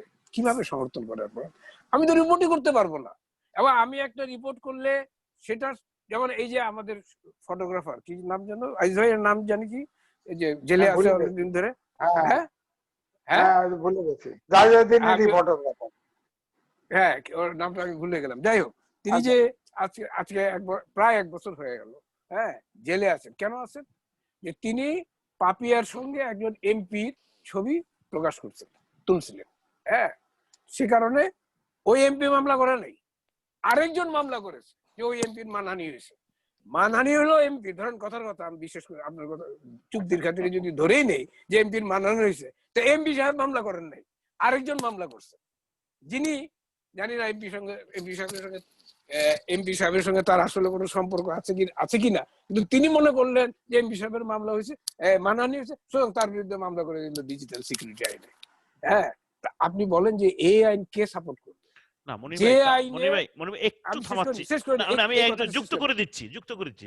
তাহলে এই যে মনে করেন সংগ্রাম পত্রিকা বা এই যে মনে করেন আমরা কোটা বিরোধী আন্দোলনে আলোকচিত্র সাংবাদিক যে শহীদুল সাহেব যেসব কাজগুলি করেছেন, যে মানুষকে বিভ্রান্তি করা, তারপরে এই যে যুদ্ধাপরাধীদের মামলার সময় বিভ্রান্তিকর কিছু করে, সেটি আপনি তারপরে এই যে হেফাজত যখন 5ই মে যখন ঢাকায় অবরুদ্ধ করে রাখলো এই যে আপনার দিগন্ত টিভির, তাহলে এই বিষয়গুলি আপনাকে কিভাবে দেখবেন? তাহলে তো সরকার তাহলে তো দিগন্ত টিভির বিরুদ্ধে তো ব্যবস্থা সরকার নিয়ে নিছে। না নিয়েছে, না সেটা কিন্তু ডিজিটাল সিকিউরিটি আইনে নেয় নাই, এবং ডিজিটাল সিকিউরিটি আইনের দরকারও পড়ে নাই সেটা নেওয়ার জন্য। আমার কথাটা হচ্ছে, আপনি যদি মনে করেন রাষ্ট্রের বিরুদ্ধে কোনো মিডিয়া কাজ করছে, কোনো সেটা প্রিন্ট মিডিয়াই হোক আর টিভি হোক, মানে আপনার কথা হলো স্পেসিফিক শুধু স্পেসিফিক না, কাজ করতে যদি এটা যদি প্রমাণ যদি আপনার কাছে থাকে, তার জন্য আইন আছে, তার জন্য ডিজিটাল সিকিউরিটি বা আইনের মতো আইন করা দরকার নেই। তারপরেও যদি ডিজিটাল সিকিউরিটি আইন, যেহেতু একটা ডিজিটাল যুগ চলে আসছে বিশ্বে, ডিজিটাল সিকিউরিটি আইনের মতো একটা আইন, হ্যাঁ, বিশেষ করে জঙ্গি বা মোকাবেলা করার জন্য এরকম একটা আইনের দরকার আছে, এটা আমি ব্যক্তিগতভাবে বিশ্বাস করি। কিন্তু এই আইনের মধ্যে ওই ধারা যদি থাকে যে আপনি আমার কম্পিউটার নিয়ে যাবেন, আপনার মনে সন্দেহ হইলেই, আমার সার্ভার নিয়ে যাবেন সন্দেহ হইলেই, আমাকে গ্রেফতার করে নিয়ে যাবেন সন্দেহ হইলেই, আর থার্ড পার্সন আপনার মানহানি বলে আমার বিরুদ্ধে মামলা করবে, বা আপনি আমাকে তথ্য না দেওয়ার সুযোগ থাকবে, এই যে বিষয়গুলো, হ্যাঁ, এবং এটা নন ভেলেবল, কিন্তু এগুলো কিন্তু নন ভেলেবল, কোনো জামিন হবে না, দিনের পর দিন আপনি জেলে পৌঁছতে থাকবেন। এইটা কোনো গণতান্ত্রিক দেশের আইন হইতে পারে? হ্যাঁ, ডিজিটাল সিকিউরিটির ব্যাপারে আইন হইতে পারে, আইন থাকা উচিত বলে আমি মনে করি। আপনার মতামত কি সরকারের কাছে এবং তথ্যমন্ত্রীর কাছে এই মতামত আমরা সরকারের সঙ্গে বহুবার আলোচনা করেছি। তথ্যমন্ত্রী ছিল সেখানে, আইনমন্ত্রী ছিল সেখানে, আইসিটি মন্ত্রী ছিল সেখানে, এই 3 মন্ত্রীর উপস্থিতিতে 3 মন্ত্রীর সঙ্গে একাধিকবার আমরা আলোচনা করেছি, এবং তারা আমাদেরকে প্রতিশ্রুতি দিয়েছিলেন যে এই নিবর্তনমূলক ধারাগুলো সেখানে থাকবে না। কিন্তু দুঃখের বিষয়, আইনটি যখন ফাইনালি চূড়ান্ত করা হলো এবং ল হিসেবে করা হইলো, তখন এই নিবর্তনমূলক ইয়েগুলি রেখে দেওয়া হলো। অথচ আমাদের কথাটা হচ্ছে যে এই ধরনের আইন থাকা উচিত, কারণ একটা ডিজিটাল যুগের মধ্যে আমরা প্রবেশ করেছি। সুতরাং ডিজিটাল যুগের মধ্যে নানা রকমের সরকার, মানে সরকার বিরোধী না, সরকার বিরোধী কিন্তু জায়েজ কাজ। এটা গণতান্ত্রিক দেশে সরকারের বিরোধিতা করা কিন্তু জায়েজ কাজ, অনৈতিক কাজও না এবং আইন বিরোধী কাজও না। রাষ্ট্রবিরোধী কাজ যদি হয়, সরকার আর রাষ্ট্র এক না। প্রবলেম হলো আমাদের মতো দেশে সরকার আর রাষ্ট্রকে এক করে ফেলা হয়। This is not correct. আপনি কানাডায় থাকেন, কানাডায় কি সরকার আর রাষ্ট্র এক? আপনি বলেন এক না।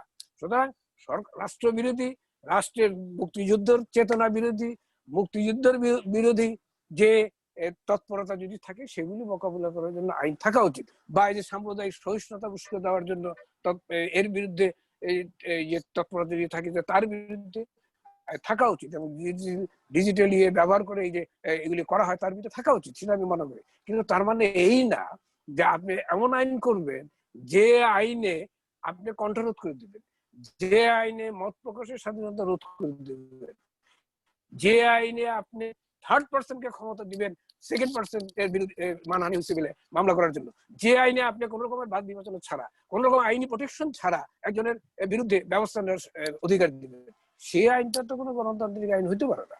এই ধারাগুলি বাদ দেন। আমাদের তো কথা ছিল যে হ্যাঁ আইনটা থাকুক, কিন্তু এই ধারাগুলিকে আপনাকে বাদ দিতে হবে। যেমন আমি বলি, একটা উদাহরণ হিসেবে বলি, আমাদের প্রস্তাব ছিল এরকম যে এই যে আপনারা কম্পিউটার থাকলে বা হার্ড ডিস্কে থাকলে একজন এসআই কে বা এএসআই কে ক্ষমতা দিলেন যে এটা করতে, হ্যাঁ এটা একটা চেক এন্ড ব্যালেন্স করেন, যে হ্যাঁ এটা করতে হলে তাকে যেটা আইনের একজন আইনজীবী এখানে আছে, আইনের চেক এন্ড ব্যালেন্স বলে একটা কথা আছে, এবং সব দেশেই গণতান্ত্রিক দেশে এটা থাকে, যে আপনি একটা কমিটি করে দেন বা একজন অফিসার নিয়োগ করবেন, যেই অফিসার কাছে প্রথমে রিপোর্টটা দিতে হবে যে হ্যাঁ আমি এসআই অমুক, আমি মনে করতেছি মনিরুজ্জামান সাহেবের কম্পিউটারে এই ধরনের তথ্য আছে যেটা রাষ্ট্রবিরোধী তৎপরতা সহায়ক বা সাম্প্রদায়িক সহিংসতা সহায়ক, আমার কাছে প্রাইমা ফেসি এই ধরনের ইয়েগুলো তথ্যগুলি আছে যে তার কম্পিউটারে আছে, এগুলো আমার কাছে আছে, সুতরাং আপনি আমাকে অনুমতি দেন, আমি তার বিরুদ্ধে তার কম্পিউটার তার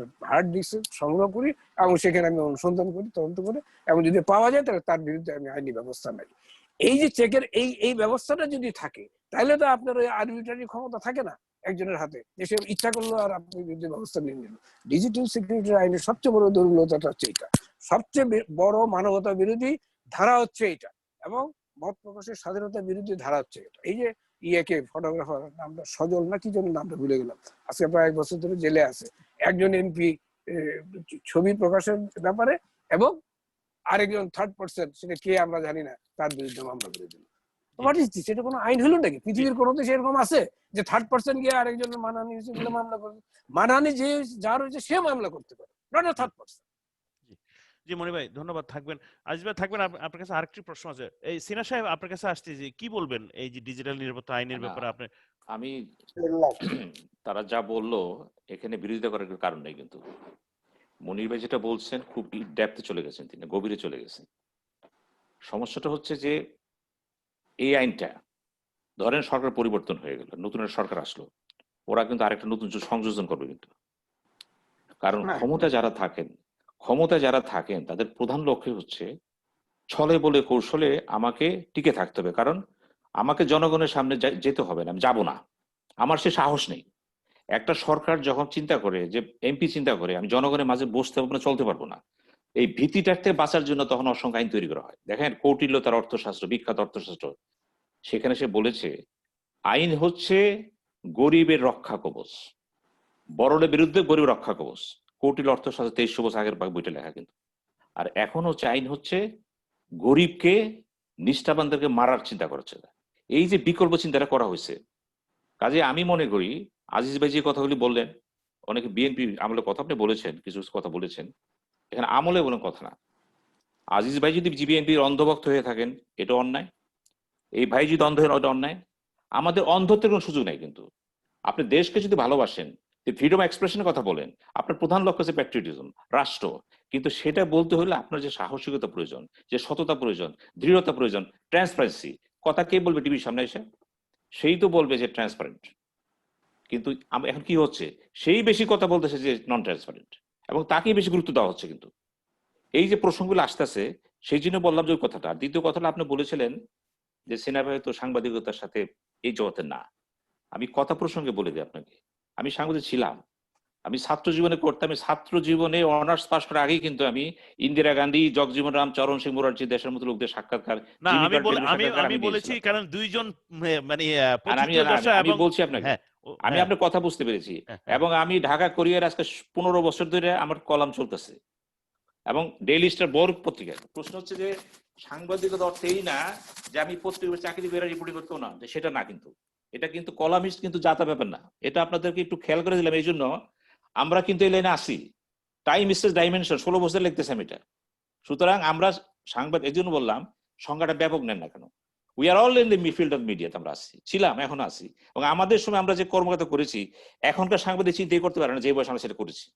চিন্তাই করতে পারে না এগুলো। অধপতন তো এক জায়গায়, সব জায়গায় হয়েছে এটা।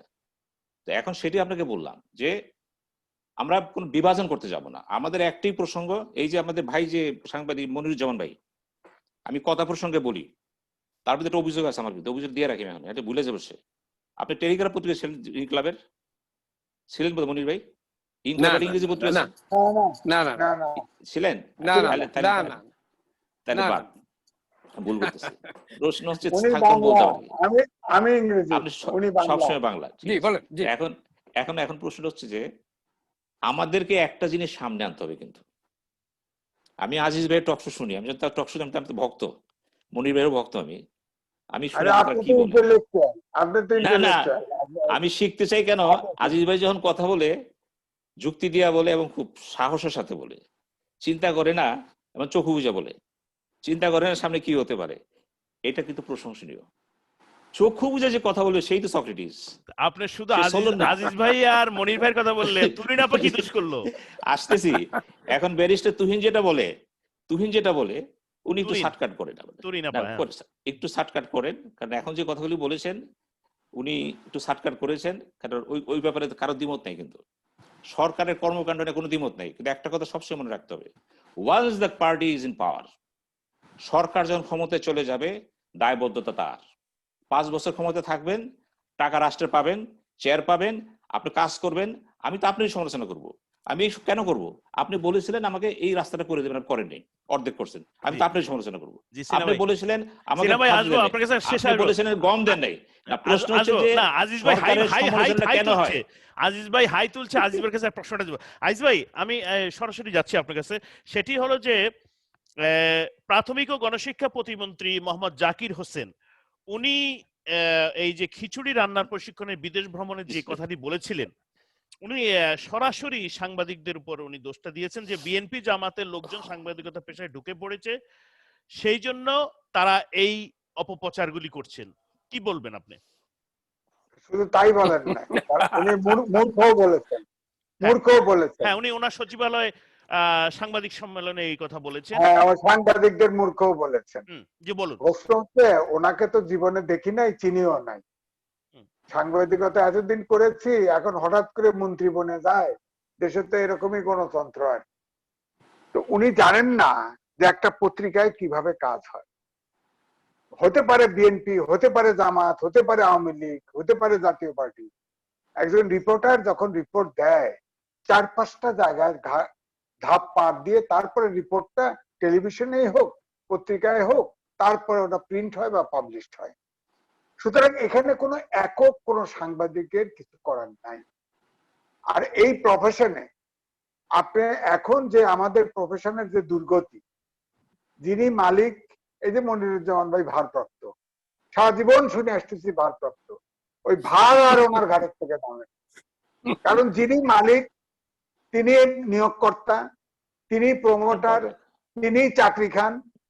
হ্যাঁ, সুতরাং এখন পত্রিকা বলেন, টেলিভিশন বলেন, সাংবাদিকদের আসলে স্বাধীনতা নাই। একজন সংবাদপত্রের স্বাধীনতা মানে একজন মালিকের স্বাধীনতা। যতগুলো পত্রিকা দেখেন, যতগুলো টেলিভিশন দেখেন, এখন সাংবাদিকতাটা যে জায়গায় গিয়ে দাঁড়িয়েছে, এখন যদি রিয়েল অর্থে আগে যে সাংবাদিকতার স্বাধীনতার যে স্লোগান দিতাম, সেই স্বাধীনতা যদি দেন, অতগুলো মালিকের স্বাধীনতা হবে, সাংবাদিকদের স্বাধীনতা হবে না। সুতরাং আমি এইটাই বলবো যে একজন মন্ত্রী, তিনি যে কথা বললেন, উনি সাংবাদিকদের কাজের সম্পর্কে, সাংবাদিকতা সম্পর্কে তিনি কিছুই জানেন না। আরে খিচুড়ি তো এখন একটা মানুষ, এটা প্রমোট করা হয় যে একটা বাচ্চা 6 মাস বয়স হলে তাকে খিচুড়ি খাওয়াইতে হয়। আজিজ ভাই, আরেকটি প্রশ্ন জড়িয়ে দিই, আরেকটি প্রশ্ন বলে দিই। উনি বলেছেন যে ওনার এলাকায় বিএনপি ছাত্র দলের, যুব দলের ছেলেরা এখন সাংবাদিকতা করে এবং ভ্রান্ত রিপোর্ট করে। এইদিকে উনি নজর রাখার জন্য জনগণকে উনি বলেছেন এবং সরকারের বদনাম ছড়িয়ে বেড়াচ্ছেন এরা। একটু বলবেন। আমার কথা হচ্ছে ডিজিটাল নিরাপত্তা আইন নিয়ে এতক্ষণ আলাপ হলো, মিথ্যা সংবাদ ছাপলেই কিন্তু ডিজিটাল নিরাপত্তা আইন আছে এবং ওনারা ছাড়েন না।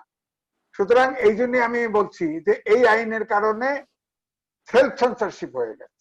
এখন শতভাগ সত্য রিপোর্ট না হলে, ওই যে উনি খিচুড়ির জন্য যে আপনার 100 লোক বিদেশে যাবে খিচুড়ি দেখার জন্য, পরে উনি কারেকশন দিচ্ছেন না, খিচুড়ি কিভাবে দেয় এটার ম্যানেজমেন্ট দেখার জন্য। ম্যানেজমেন্ট দেখার জন্য আমাদের দেশে তো অনেক ম্যানেজমেন্ট, ইভেন্ট ম্যানেজমেন্টের অনেক অর্গানাইজেশন আছে, উনির মন্ত্রীর দরকার কি, সচিবের দরকার কি, তাদের দিলেই তো দিতে পারে, সমস্যা আছে? উনি টাকা ওখানে ফুর্তি করবে এই জন্য টাকা বাজেটে রাখতে, এটা বলতে পারে না? খিচুড়ির জন্য টাকা। আবার শুনছেন এই যে স্বাস্থ্য হাত ধোয়ার জন্য 40 কোটি টাকা আছে, হাত ধোয়া শিখাবে, এই জন্য লুট। আর কাকে বলে লুট এটা বলা যাবে না, বললে গা ব্যথা করে, জ্বালা করে। এবং এই যে মন্ত্রী এমপি যারা আছে, এখনো সৎ লোক অনেক আছে, কিন্তু অধিকাংশ লোকের শত না হাজার হাজার কোটি টাকার মালিকেরা। এরা মনে করে যে প্রধানমন্ত্রী আছে, একাই দেশ চালাচ্ছেন, উনিই আমাদেরকে বাঁচাবেন, কোনোভাবে খালি টিকে থাকবো এই। তারপরে দেখেন, আমি তো জানি এই টকশোতে আসে, আমি টকশোতে বহু আপনার এমপিরা আসে, আমি নিজে জানি তারা হাজার হাজার কোটি টাকার মালিক, এখানে এসে নীতির কথা বলে যাচ্ছে। আমি জানি, বলার উপায় নাই, নাম ধরে বললেই ডিজিটাল নিরাপত্তা আইন, বুঝছেন? ওই যে আজ আপনি তো বললেন যে নেতা মৃত, তার সমালোচনা করে। ভাই, পলিটিশিয়ানের সমালোচনা করব না আমি? তাহলে গণতান্ত্রিক দেশ হলো কি করে? পলিটিশিয়ানের সমালোচনা তো আমি করবো না, আমি সমালোচনা তুমি ওইটা না। মৃত হ্যাঁ, ব্যক্তি। সমালোচনা হলো কি, আপনার কি মানে ফেসবুকে যেভাবে নগ্নভাবে, এই যে মনে করেন কামাল লোহানী সাহেব মারা গেল, ডক্টর আনিসুজ্জামান সাহেব মারা গেল, তারপরে আপনার আরো অনেক বুদ্ধিজীবীরা মারা গেল, তাদের সম্পর্কে আমি সেটাই বলতে চাচ্ছি যে না, যে সেটা আমাদের হলো, আমি আমাদের শোনেন, দেশটাকে আমরা কোন জায়গায় নিয়ে যাচ্ছি, আমরা ফেসবুক না না পেয়ে বা আমরা সোশ্যাল মিডিয়া পেয়ে সবকিছু কি আমরা এত, তো মনে করেন একজন আপনার এই বীর মুক্তিযোদ্ধা মারা গেল, তারপরে এইভাবে অনেক কিছু আছে, একজন নারী বুদ্ধিজীবী মারা গেল, মানে অকথ্য ভাষায় এই জায়গাটা আমি একটা না, লাইন বলতে চাই। এই যে বলেন, আপনি মনির ভাই বললেন, বলেন, মনির ভাই বলেন, বলেন। আমি বলি, আমরা কিন্তু সোশ্যাল মিডিয়া, আজিজ ভাই আমাকে একটা সেকেন্ড দেন। বলো। এই যে সোশ্যাল মিডিয়ায় যে যাদের কথা বললেন, যে আনিস স্যার মারা গেছেন বা মুক্তিযোদ্ধা মারা গেছে তাদের বা কামাল লোহানী ভাই মারা গেছেন, তাদের বিরুদ্ধে ফেসবুকে ঢালাও এইসব মিথ্যা কথা বা কথা, এটা কারা করছে? এটা যারা করছে, সরকার তাদের কারোর বিরুদ্ধে কি কোনো ব্যবস্থা নিছে ডিজিটাল সিকিউরিটি আইনে? একটা দৃষ্টান্ত দেখান যে আনিসুজ্জামান স্যারের বিরুদ্ধে ফেসবুকে কুৎসা রটনা করছে, বা কামাল লোহানী ভাইয়ের বিরুদ্ধে ফেসবুকে কুৎসা রটনা করছে মিস্টার এক্স বা মিস এক্স বা মিসেস এক্স, তার বিরুদ্ধে সরকার আইনি ব্যবস্থা নিছে ডিজিটাল সিকিউরিটি। একটা দৃষ্টান্ত দেখান, একটাও নাই। সরকার ব্যবস্থা এদের বিরুদ্ধে নেয় না। এই জায়গাটাই তো আমাদের কথা। কাদের বিরুদ্ধে নেয়? আমার বিরুদ্ধে, আইনের বিরুদ্ধে। আমরা যারা সাংবাদিকতা করি, কেন নেয়? আমরা যদি সরকারের দুর্বলতার কথা বলি, এমপি সাহেবের দুর্বলতার কথা বলি, লিখি, তখন আমাদের বিরুদ্ধে নেয়। তার উদ্দেশ্যটা কি? উদ্দেশ্যটা হচ্ছে আপনি বারবার যেটা বলতে চাচ্ছেন যে এইসব উৎসার বিরুদ্ধে জন্য ডিজিটাল সিকিউরিটি আইন করা, হ্যাঁ এটা বলা হয়েছে মুখবন্ধে, কিন্তু প্রয়োগটা কোথায়? প্রয়োগটা এদের বিরুদ্ধে না। একটা উদাহরণ দেখান যে এদের বিরুদ্ধে মামলা, কারোর বিরুদ্ধে মামলা করছে সরকার, এবং এখান থেকে ফেসবুককে বলছে যে তোমরা এই ইয়েগুলি, স্ট্যাটাস গুলি ফেসবুক থেকে সরাই দাও, বলছে সরকার কোনোদিন বলে নাই, কোনোদিন বলে নাই। কিন্তু আপনি খিচুড়িটা শেষ করেন। যেটা বলছেন, আপনি যেটা বলছেন সেটা কিন্তু উদ্দেশ্য না। জি, না, আমি উঠে যাব না না, আসবো, আপনাকে দিয়ে শেষ করবো। আমাকে ছাড়তে হবে, কালকে অফিস আছে ভাই। একটু খিচুড়িটা শেষ করেন। না, এই জন্য আমি বলছি যে যারা এই যে প্রজেক্ট গুলি তৈরি করে, এই প্রজেক্ট গুলো তৈরি করে দেয় আমলারা, মন্ত্রীরা এটা অন করে। আপনি দেখেন সামনের বছর হজ হবে না, দেখবেন হাজিদের সেবা করার জন্য এই আমলা কর্মচারী, এই মন্ত্রীর পিএ, ড্রাইভার, এরা সব প্রায় 1-10 লোক যাবে। এরা কিন্তু সেবা করার নামে যাবে। ওদের হজ হবে? হজ হবে না।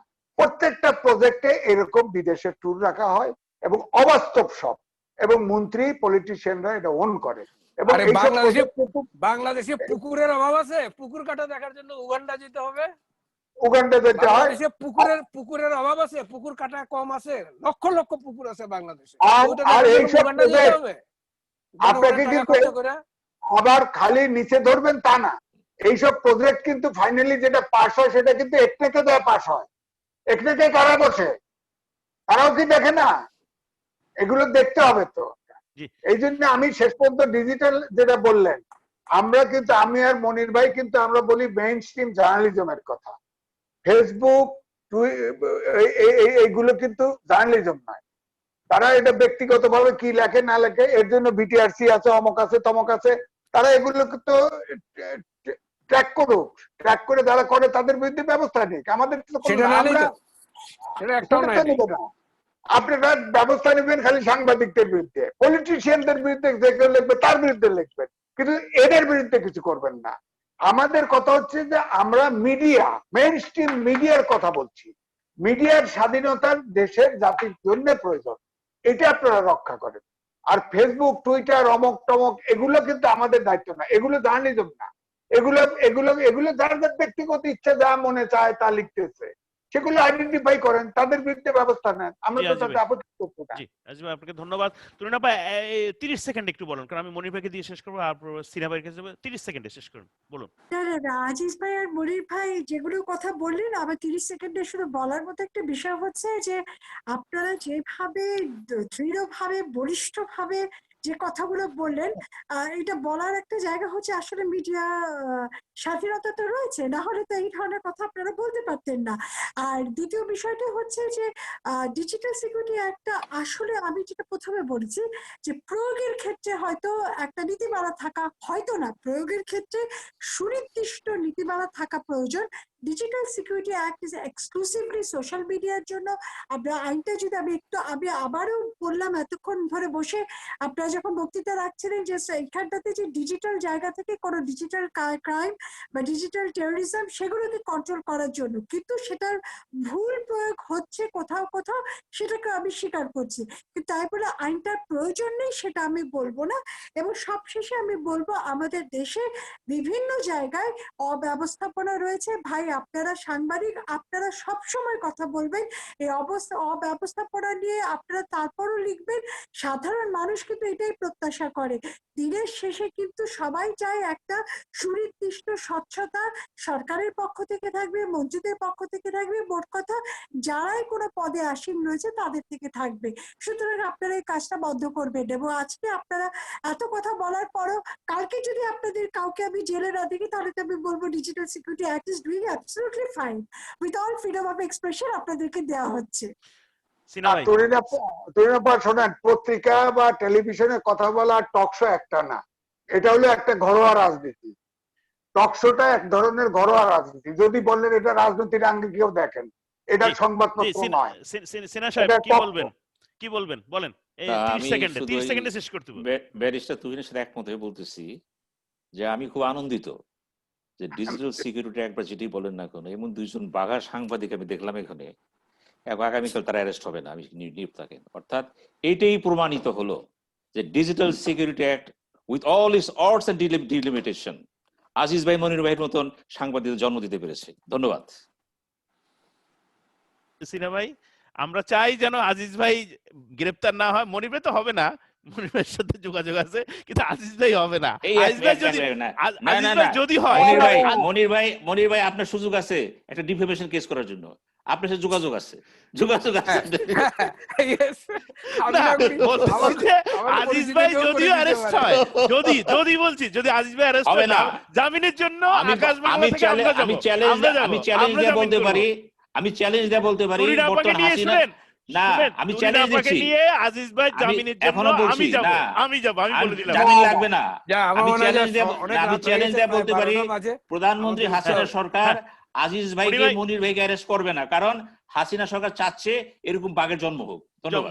জি মনির ভাই, আপনাকে দিয়ে শেষ করুন, সবকিছু নিয়ে আপনি আমরা আইন নিয়ে কথা বলেছি, সুতরাং এখানে ডিজিটাল নিরাপত্তা আইন প্রয়োগ করার, কারণ ওই আইন নিয়ে কথা বলেছি, প্রয়োগ করার কোনো স্কোপ নাই। আমরা আইনের বাইরে কোনো কথা বলি না। জি মনির ভাই বলুন। ধন্যবাদ। আমরা যে কথাটা আমি শেষ করতে চাই সেটা হচ্ছে যে ধরেন এই আইনটা আমি আগে বলেছি যে এরকম একটা আইনের প্রয়োজন আছে, কিন্তু আইনের মধ্যে কিছু সুযোগ রয়েছে অপপ্রয়োগের, যেটা তুরিন বারবার বলছিলেন যে অপপ্রয়োগ হচ্ছে। কোনো কোনো ক্ষেত্রে হচ্ছে। কেন হচ্ছে? কারণ আইনের ভিতরেই অপপ্রয়োগের সুযোগ আছে। যেমন ধরেন থার্ড পার্সনকে মামলা করার সুযোগ করে দেওয়া, এটা একটা সুযোগ অপপ্রয়োগের। হয়তো ফার্স্ট পার্সন যার বিরুদ্ধে রিপোর্টটা হয়েছে সে হয়তো জানেই না, যেটা আমি একটা উদাহরণ দিলাম এই দক্ষিণ বাংলার একটি জেলার, হ্যাঁ, সে জানেই না যে তার এরকম একটা রিপোর্ট হয়েছে, অন্য আরেকজন মামলা করে দিয়েছে, তার মানহানি হয়েছে। তো এই যে থার্ড পার্সনের মামলা করার সুযোগ দেওয়া, এইটা একটা সুযোগ অপপ্রয়োগের। আরেকটা অপপ্রয়োগ হচ্ছে আরবিট্রারিলি একজন সরকারি কর্মকর্তা, সেটা ধরেন এসআই র্যাঙ্কের হোক বা যে র্যাঙ্কেরই হোক, তাকে আরবিট্রারি ক্ষমতা দেওয়া হয়ে গেল যে সে যদি ধারণা করে, এটা আমি জোর দিয়ে বলতে চাই বারবার, ধারণা করে যে মিস্টার এক্স এর কম্পিউটারে এরকম কিছু থাকতে পারে বা আছে, তাইলে সে তার বিরুদ্ধে তাৎক্ষণিক ব্যবস্থা নিতে পারবে। এইটার সমস্যাটা, এটা আমি মনে করি অপপ্রয়োগের সুযোগটা হচ্ছে এই জায়গাটা আর কি। এরকম 2-3টা ধারা আছে, আরো কিছু আছে, যেমন ওই যে তথ্য দেওয়ার ক্ষেত্রে ধারা আছে, এই ধারাগুলি এবং নন বেলেবল ধারা, এই ধারাগুলি কিন্তু নন বেলেবল, এই বেল না দেওয়ার ধারা, এই যে সুযোগগুলো আছে, এই সুযোগগুলোই আসলে অপপ্রয়োগের সুযোগ করে দিয়েছে। আইনের ভিতরেই অপপ্রয়োগের সুযোগ আছে। আমরা সম্পাদক পরিষদের পক্ষ থেকে এবং ব্যক্তিগতভাবে আমিও মনে করি যে আমরা মন্ত্রীদের কাছে এই কথাগুলি বলেছিলাম, 3 মন্ত্রীর কাছে, এবং তারা আমাদের প্রতিশ্রুতি দিয়েছিলেন যে এই ধারাগুলি যাতে না থাকে সেটা আমরা একটা মিনিমাইজ করার চেষ্টা করবো। সেটা করা হয়নি। এই কথাগুলি বলেছিলাম যে এই অপপ্রয়োগের সুযোগগুলো আপনারা বন্ধ করেন, এগুলি অপসারিত করেন যাতে অপপ্রয়োগের সুযোগটা না থাকে। কিন্তু আনফর্চুনেটলি সেটা হয় নাই বলে অপপ্রয়োগগুলো হচ্ছে। আপনারা বললেন মামলা হবে না, এটা নিশ্চিত হয়ে বলার কোনো কারণ নেই। সরকার করলো না, পুলিশ করলো না, any Tom Dick and Harry is ভাইয়ের বিরুদ্ধে আমার বিরুদ্ধে মামলা করে দিতে পারে, এবং that will be taken into আমলে নেওয়া হবে, আমলে নিয়ে আমাদেরকে অ্যারেস্ট করা হবে। সুতরাং ওই যে সুযোগটা রয়ে গেছে, সেইখানেই হচ্ছে বিপদ। এই বিপদগুলো হচ্ছে আপনাকে সেলফ সেন্সরশিপ করার জন্য বাধ্য করে। আপনি একটা যদি লিখবেন, একটা করবেন, সেটা 3 বার চিন্তা করতে হয়। আমাদের রিপোর্টারদের কলম বা আমরা যারা এডিটার এডিট করি, আমাদের কলম এই জন্য বারবার রেস্ট্রিক্টেড হয়ে যায়। সুতরাং মত প্রকাশের ক্ষেত্রে যদি রেস্ট্রিকশন থাকে বারবার, এবং ফিল করি যায়, হ্যাঁ আমাকে ধরবো না, কারণ আমার পজিশনের লোকরে বা ওরকম পজিশনের লোকরে ধরাটা একটু কঠিন, কিন্তু তারপরেও কিন্তু বারবার আমাকে চিন্তা করতে হয়, হ্যাঁ এই রিপোর্টটা আমি ছাপবো কি ছাপবো না, এই লেখাটা আমি ছাপবো কি ছাপবো না। নর্মাল পিরিয়ডে হয়তো আমি ছাপতাম, কিন্তু এখন আমাকে 10 বার চিন্তা করে এটা ভাবতে হয়। এখানটাই হচ্ছে আমাদের খড়গটা ঝুলতেছে, খড়গটা আমার ঘাড়ের উপরে পড়বে কিনা আমি জানি না, কিন্তু এই যে খড়গটা ঝুলতেছে ঘাড়ের উপরে, এটাই হচ্ছে আইন মত প্রকাশের ক্ষেত্রে স্বাধীনতা হরণের জন্য যথেষ্ট। তোমাকে ধরবো না, কিন্তু তোমাকে ধরতে আমি পারি। জি মনি ভাই, অসংখ্য ধন্যবাদ। আমাদের সাথে যুক্ত ছিলেন সংবাদ পত্রিকার দৈনিক সংবাদের ভারপ্রাপ্ত সম্পাদক খন্দকার মনিরুজ্জামান, আপনাকে অসংখ্য ধন্যবাদ। এম এ আজিজ সিনিয়র সাংবাদিক, আপনাকে অসংখ্য ধন্যবাদ, এবং ডক্টর সিনা সাইদকে অসংখ্য ধন্যবাদ আমাদের সাথে যুক্ত হওয়ার কারণে, এবং ব্যারিস্টার ডক্টর তুরিন আফরোজকে অসংখ্য ধন্যবাদ। ঢাকা থেকে যুক্ত ছিলেন আমাদের সাজ্জাদ, আপনাকেও ধন্যবাদ। চট্টগ্রাম থেকে শাহ আলম, ওনাকেও ধন্যবাদ। আপনারা এই অনেক রাত ধরে এই অনুষ্ঠানটি দেখেছেন। প্রিয় দর্শক, আমরা শেষ করতে যাচ্ছি যুক্তিতর্কে। আজকে আমরা একটি কথাই বলে শেষ করব, যে মনির ভাইয়ের কথা ধরে, যে আমরা যে আইনটি করা হয়েছে সেটি যেন সংশোধন করে আমাদের সাংবাদিক সমাজে, আমাদের প্রিন্ট মিডিয়া, ইলেকট্রনিক মিডিয়াতে যেন ভালোভাবে আমাদের সাংবাদিকতার জগৎকে ভালো রাখা যায়, সেই দিক চিন্তা করে আমরা যেন এগিয়ে যাই। এবং সবাইকে অনুরোধ করব আপনারা মাস্ক পরিধান করবেন, মাস্ক পরে থাকবেন, এবং সরকারের নিয়ম যেটি করোনার সংক্রান্ত ব্যাপারে বলেছে সেটি আপনারা লক্ষ্য রাখবেন, এবং সবাই সুস্থ থাকবেন, ভালো থাকবেন। শুভরাত্রি, ধন্যবাদ সকল।